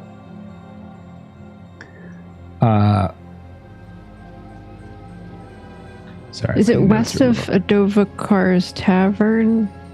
Just remember the Basically? Abomatorium is the only thing on the map that looks like an arena, and it's on the west-hand side. Got it. Just north of Now I I see it. see it. Yep. Okay. Thank you. Sorry, I don't label the Abomatorium because I just think of it like the Coliseum, and it's like the obvious Yeah, thing. and I was like, I don't see anything with That's all that good. word. Okay, so when you approach, it's a wooden warehouse. It's 2 stories high. It's made pure timber. And you can see that there are a scattered few windows, but not that many, in fact. There is a wooden staircase on one of the shorter sides, like I will say on the western side. And otherwise, like you can see that the warehouse is broken up very clearly into sections with exterior doors. And in each of the exterior doors is under a very modest overhang. And there are multiple sections. And they're all the doors look basically the same. They're these iron frame. They're reinforced. They look sturdy and thick, which would make sense, right? And you have like the number 4 like on the address, and it's not hard to find at all. And you just find it. It's on the northeastern side of the building. The smell here is very much like wood and metal and crafts, like all the various things that you might expect to smell inside of like a workshop. You kind of have that lingering odor here as you pass by these other places. This time of night, not very active. So it's like 9 by the time you all get here, and you pass by a handful of other folks, and maybe once or twice you see like a town watch pass by, or you see just someone like hustling off home or whatever it might be, or you hear the distant sound of a drunk like hurling in an alleyway. But otherwise, it's a fairly quiet. And that's where you guys are at. You're right around this warehouse. You've spotted out the number 4 door. What do y'all want to do? Well, if that was Anadea's room you were in, her knowledge of this warehouse might have been what precipitated her murder. So we need to proceed with some caution. Last time I charged into anywhere, Anatolia died. So let's take our time and make sure we're approaching this the right way. So Madjac would be, doing a really good survey of the warehouse, the area, the entrance to the warehouse, to number 4, checking for anything that seems out of the ordinary. Okay. Give me a vigilant test, and then just let me know the differential. Right. I failed by 2. Oh, no. Okay. So of course we'll say you circle around. Maybe you even climb up the stair, get a little better look. And you don't see much. There's like no activity really around here. You can see like there's, as you get on that second floor, there's a few lights on in like a building, maybe like a half a block away or just down the street here or there. You see a town, like a town watch patrol come past. They don't really look up and bother you or anything like that, but they walk past. You see their lanterns, and then everything just looks quiet. Everything looks fine. Looks clear. I couldn't see anything out of the ordinary. Nothing you wouldn't expect to see in a warehouse district. Nazca, this is your area of expertise, right? The sneaking in and all that kind of. What's your assessment? Well, that's fair enough. I do admit my skill set is a little bit unusual for maybe what you would expect. Normally, doors open for me. I don't need to sneak into them, but I can definitely sneak.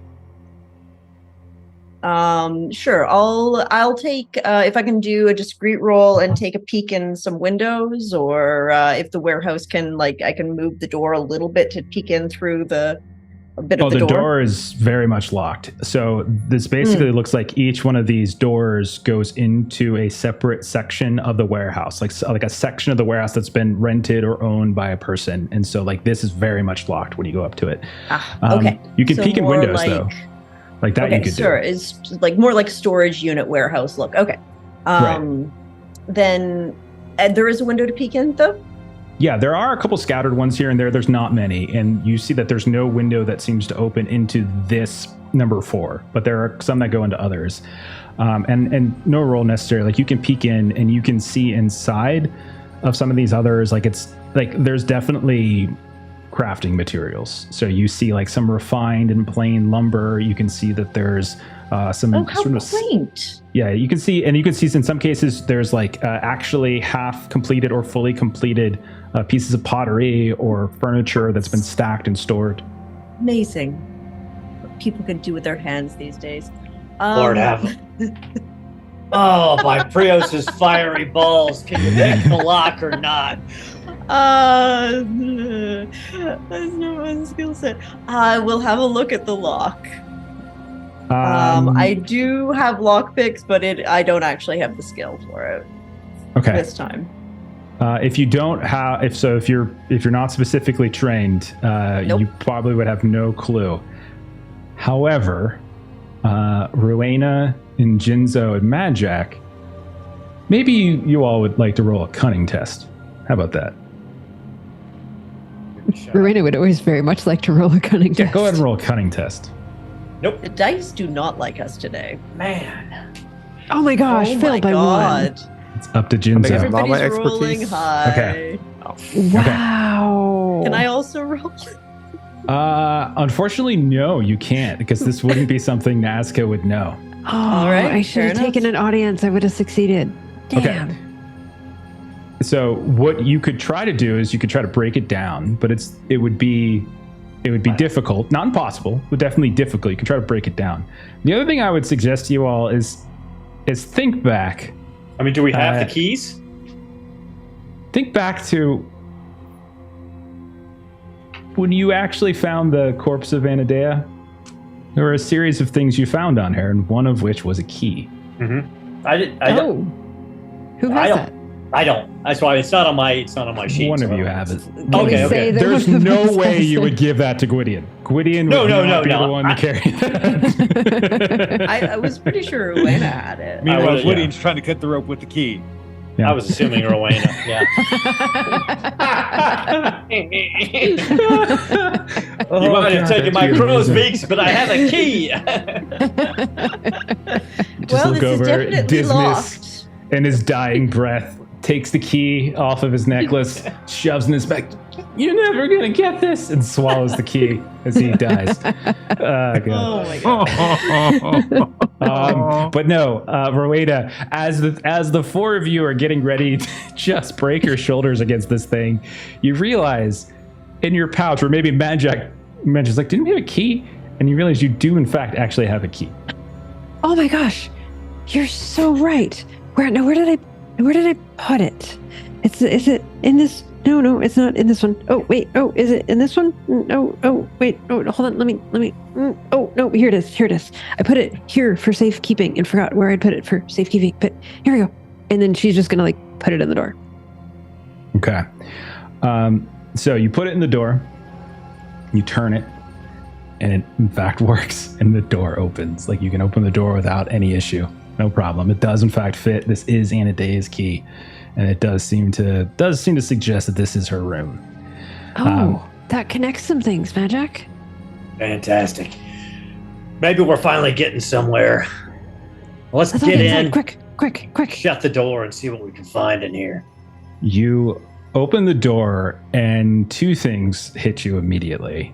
First, there is an intense foul odor. And Madjac, you can roll a cunning on that if you like. My cunning checks have been pretty rough lately, but Yeah. Madjac's give it a not the shot. cunning roller. he is not the cunning roller. But I passed with a margin of 7 this time. It smells very much like animal urine.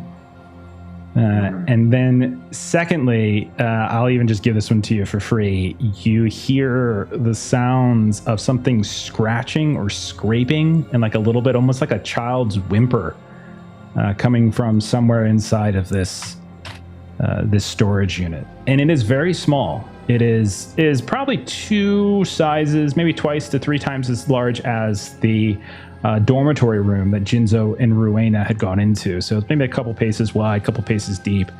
It's windowless, like I mentioned before, and it's very cramped. And you can see that there's not a whole lot of furnishings, but you do see that there is a simple mattress on the floor. You can see there's a rickety shelf on one side containing what looks like some books and some old clothes and maybe some field gear and what looks like dry bread loaves. You can see that there is a makeshift desk that has been formed in the far end of the room. It looks like a crate is being used for that. There's like a linen over top of it, and you can see there's some writing utensils and paper and like an oil lantern unlit on top of it. And it's from that crate beneath that linen, Madjac, that you hear the scratching. And that is what you see as you guys look inside. Madjac immediately drops down and takes a look inside the crate. Okay.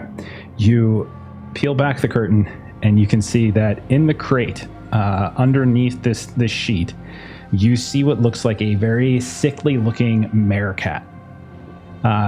Young, doesn't look like it's fully grown. Its fur, you can tell, is very clumpy with like its own feces and urine and some flecks of food. You can see that there have been a couple layers of like fabric and affix that are almost kind of muting it down to some degree. And it is alive, but it does not look in particularly good condition. Now, a meerkat is a dangerous cat. It is not like a house cat. This is like finding a jaguar or a panther or something like that. So Madjac says, listen, back up. This animal it's suffering, and I won't tolerate that. But you need to keep your distance, because this could go bad fast. And so Madjac will get his poncho off, and he will get water out, and he will get some food out, and he'll kind of have the poncho almost as a curtain as he opens the crate and uses the water and food to try to encourage the cat out. Okay. I'm going to need a check for this. This is a wild animal. So Give me a persuasive, I think, is probably the most likely thing to do. Let me check to see if I've got anything that would go against you with that. No, I think you're fine. I'll take an audience dice if that is all right, since I have been rolling like tremendous garbage. You got this. Oh, yeah. Succeed with a margin of 10, actually, because I forgot to put the... Wow. The cat kind of bares its fangs a bit, and they do have fangs. And it looks like...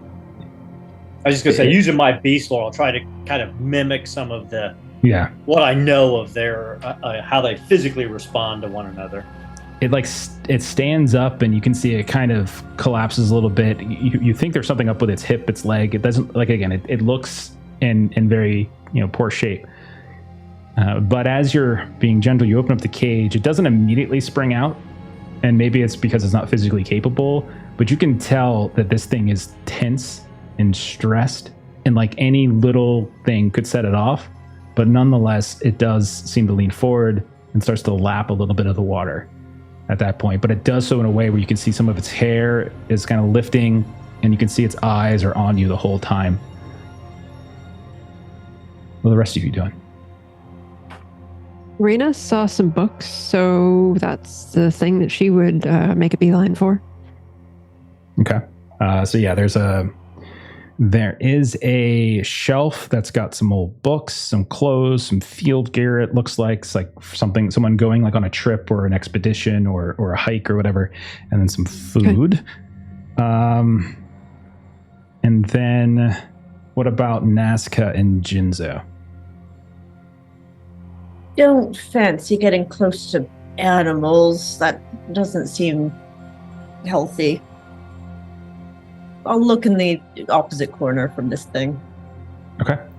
Opposite corner then you would probably be kind of by the shelf then with Rowena. It's not very big because it's not a ton of space, but it would probably be the best place for it. And then Jinzo, what would you want to do? I'll be opposite of them and look around the room. Okay. So you maybe carefully move around Madjac to start looking at the desk. That'd probably be the other thing to look at. All right. So on the shelf, you can see that there are a handful of the books, Rowena. One of them seems to be something about like a sort of a taxonomy of like Davakar, like herbs and plants, like what can be edible, what can't be edible, that kind of stuff.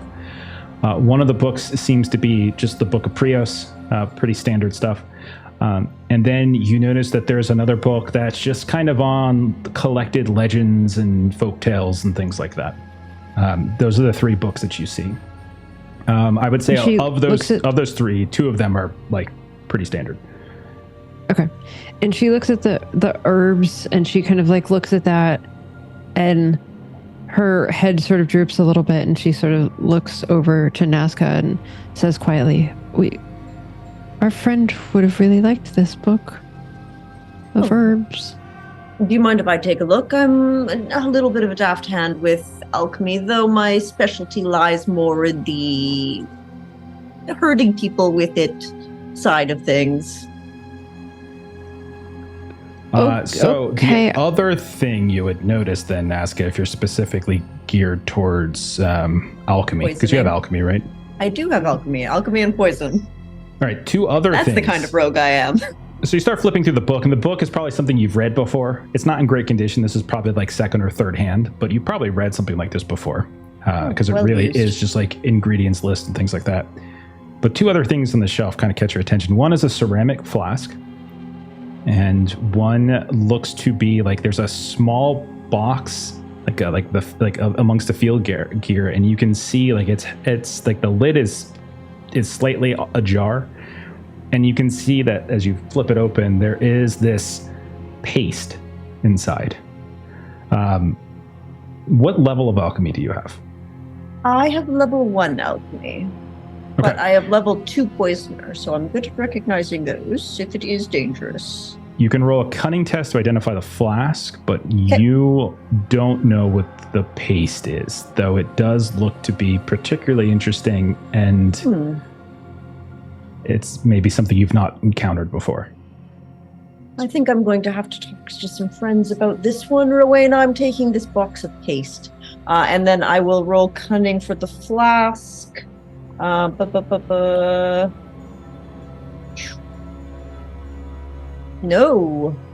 That is a 17.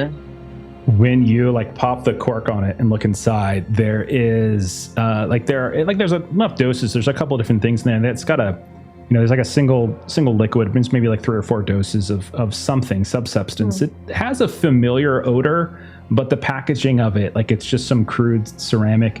It's not something that you might make yourself. So maybe that's kind of causing a little bit confusion, or maybe the ceramic is clouding the identity of it. And then the paste itself, it's like rust red. It's sort of truffle-like. There's a fungal quality to it, but it's been ground down. And the box itself looks to be made, and this is kind of interesting, of bark, not wood, but bark. Interesting. Does your Gwydion, your barbarian friend, has he been out in the woods more often, or talking to witches, perhaps? Yes, and yes, I do believe. Well, we ought to talk to him. Maybe he might recognize some of this, because it seems a little bit more from the forests than from Thistlehold. Can I see that liquid? Let's cut right on that. We should talk to Gwydion. Cut right over. We should talk to Gwydion. We see Gwydion looking over, and there you see is Dismas with a sword right in his torso, a surprised look on his face, and he kind of looks over to you with this like fleeting bit of fear.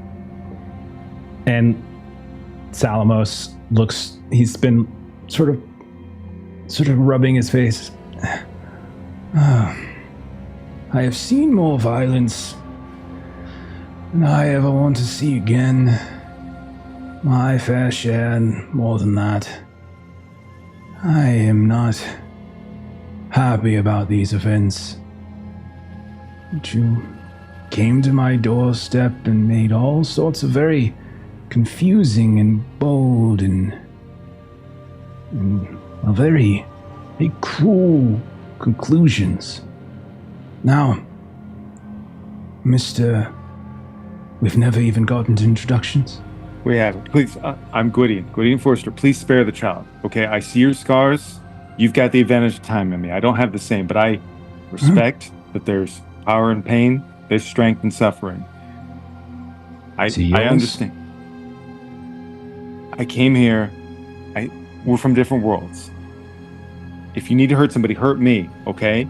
I think you and I understand, like, we can bear the world's pain, so that others can see a better light tomorrow. The child doesn't need to suffer. If you need to hurt somebody, please hurt me. No. I just came here trying to make things better. That's very noble of you, Mr. Gwydion. But there's some things I have learned in my time. That men like you and I, warriors, pain, we can suffer it. It's temporary. A stab wound, a cut, a broken bone, it'll heal. But pain doesn't go away when it is done towards those that we love most. And you see him walk over to this table, and he lifts off of the table what looks like just a charcoal sketchbook. He starts flipping through it. This was my home. You wouldn't know this place. And it's just a very crude and not particularly good drawing of what looks like a very beautiful Ambrian estate. And it's not well drawn at all. It has the look of a child's drawing. My daughter, Morella, she drew this. And he turns the page. And this is where our orchards. And here's one she drew of her mother, Therese. No, Mr. Gwydion, if I harm you, all I will be giving you is a wound that will heal. If I harm this young man, well, I believe perhaps I'll have your attention. Do I have your attention?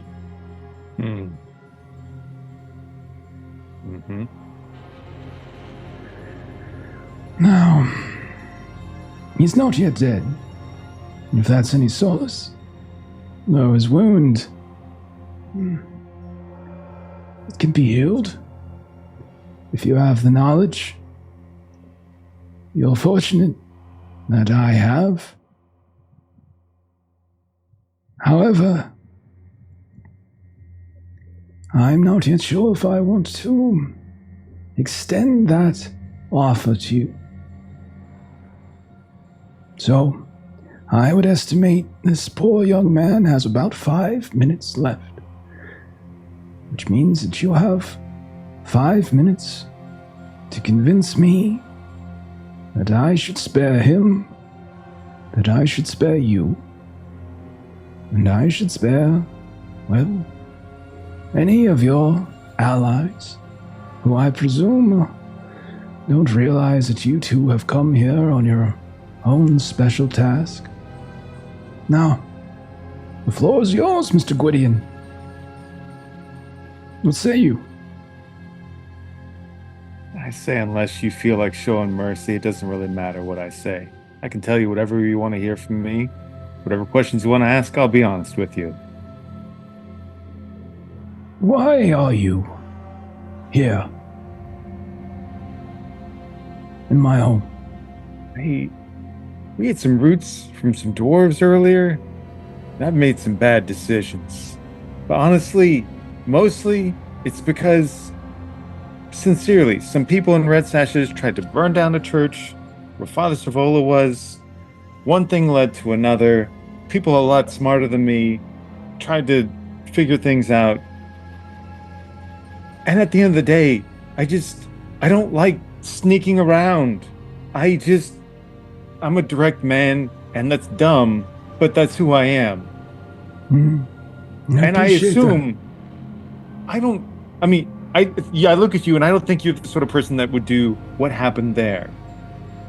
But I assume there's something you want. So sincerely, when I said earlier, I want to know what you want, because maybe there's a way to get what you want without doing that. Because people get hurt in this world, I understand that, but it doesn't have to be in a place full of innocent people. What do I want? I want my family's estate. I want the happiness of my wife and daughter. These are things I can't quite have any longer. I can't have them, Mr. Gwydion, because our home has been overrun by the forces of darkness, the forces of corruption, by death lords, more vile and treacherous than you, barbarian, have ever encountered. It is true that Alberator is just fading away to a grey waste. And we have come here to this new land to find our homes once more. I do not want this new home to turn grey because we did not stay vigilant. I will not waste your time, but little you have left by telling you that Prios will guide us, the Lawbringer. But I can tell you that without devotion and without vigilance, what happened there will happen here again. Father Sarvola speaks kindness, and I no doubt the man is kind. But he weakens us. He weakens us. And it is that weakness that will allow Ambria itself to fall, just as Alberator did before. So, Mr. Gwydion, that is what I want. What if I could tell you there's another place to point your blades, your flames, instead of the man who's trying to show kindness? What if I knew about the cult that's behind the pit that opened up? What if I could tell you who you should really be hunting? Well, it's a very interesting argument, sir. Because I don't give a shit who does it. I just don't want any more of this. I hear what you are saying.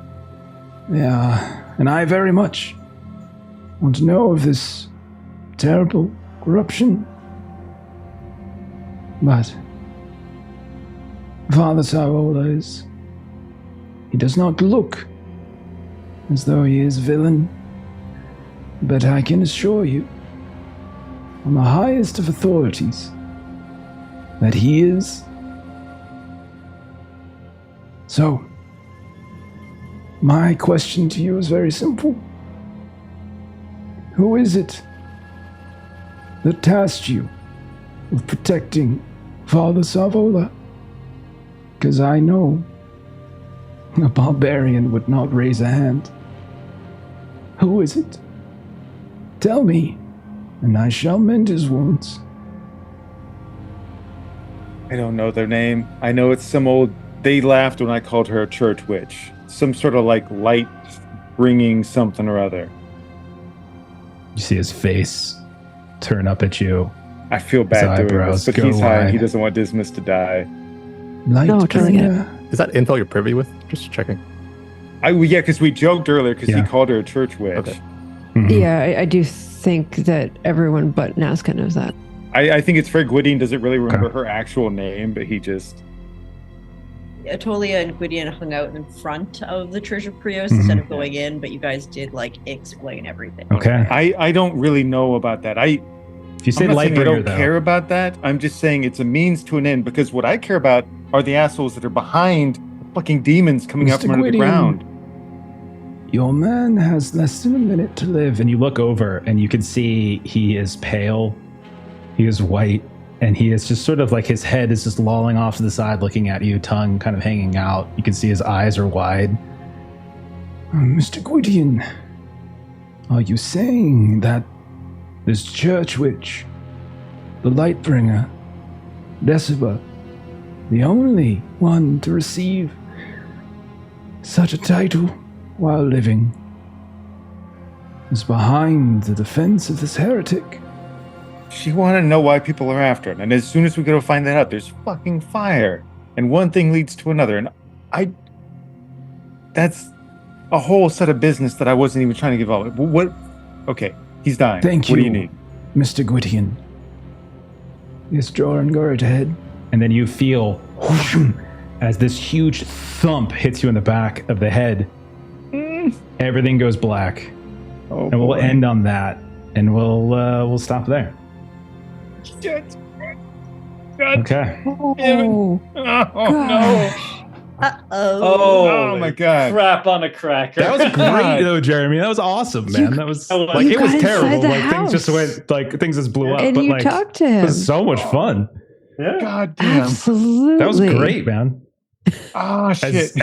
As Long likes to say, there are no bad choices. Oh, so many bad choices. There's no I such don't thing. regret as them, bad choice, but I bad regret them so decision. much. Okay, so good news is 4 of you have found Anadea's storage. You found America, and there's other things. We'll dig into it. Sorry to cut it off, but but we're already over, so I'll already use the time. But yeah, but we'll figure it out. The sad thing is we have to wait 2 weeks as 3 of us here, me, Melissa, Long, we're all going to Gen Con next week, so we're not going to have Symbaroum next Thursday. And we'll be back in the week after that, and we'll figure out what Gwydion and Dismas's fate is, what's in Anadea's storage. Oh, it's great. It was great. Fantastic. We'll figure out. Start working up my next character Jeremy's here. Backup character is. Yeah. All right. He plays the Ogre dwarf Rogue or acrobat. Goblin Captain. We've got a rogue, so Goblin Captain it is. To be fair, You can play I'm a Hugalea. rogue who does not lockpick. So if you wanted to do another rogue, Lock-picking Ogre. Got it. yeah, there you go. You should play a super My soul lock-picking Goblin is breaking Hugalea. him. Just picturing him like, lifting the server. So funny. He would be my backup character. Right, Would yeah. do that. You're welcome to play him should anything bad happen to Madjac. I Okay. mean, when something bad happens to Madjac. That's fair. That's fair. All right. Why don't we go ahead? We'll close it down, do some plugs, and we'll get on out of here. Aaron, let's start off with you. What is going on with Garblag? So next Wednesday, you can catch, I believe, the finale of Imperium Maledictum. And then if everything keeps true to the plan, the following week, I'll be back in the GM seat for a little while running some Shadowrun Anarchy. So that should be fun. I believe Pete is going to be off next Thursday. So TBD on what is going to be coming up on Thursday. But Ben is looking at jumping in the GM seat and running some stuff on Thursday while Pete is out. All right. Right on. Right on. Let's see who else. Oh no, just it. As for us, tomorrow would normally be Warhammer 40K, but Aaron's got some plans this weekend. So instead, we're gonna do another episode of Delta Green. So if you've been following our Delta Green game, we're just gonna take an extra episode, and we're gonna do that tomorrow night. And then Saturday, you can see us playing through some Call of Cthulhu. We are where things are happening. And then Mexico City is so close to the end. And then Monday should be Fragged Empire. As you can see, myself and Melissa and Jeremy in that game. Tuesday, nothing yet, but we are probably going to be getting back to some Tuesday games after Gen Con. And we're going to do, we haven't sorted it out just yet, but a couple little different things here and there. And we'll get to that. All right. If you haven't checked out the Discord, please do. And plug for my buddy, Steven. Hop on the Discord. Check out the Huckleberry chat. He's making a game. If you like weird Western cinematic style of games, Huckleberry is coming out in a couple days. Next week, I think. I can't remember which day he picked, but it's next week. So check it out. You can hop into the chat. You can hop into our Discord. You can see all the stuff that he's been designing, he's been building, and he's been running. And we're probably going to have it on the channel here soon, too, so you can see how it looks in play and all that kind of good stuff. The art is amazing. The writing's amazing. He's in chat. Maybe he'll actually tell us the date. It's next First week. of all, I just don't know exactly when. Yeah. Okay. Oh, 20 sides every story. Thank you so much for the raid. I was just about to rate you. Okay. Well, that changes Change of that plans. strategy. Yeah, we're finishing up too. But thank you so much for the raid. August 1st on August Huckleberry. 1st. Okay. So yeah, check out Huckleberry, hang out with us, and you'll be able to see like the release very, very, very soon. Let's see, who should be raid? let's do Dork Tales. Okay, there we go. We'll do Dork Tales. We're going to rate Dork Tales. We'll see y'all later. Have a great night. Thanks for hanging out. Thanks for listening and watching to this later. See y'all later. Bye-bye. Good night. Bye. See ya.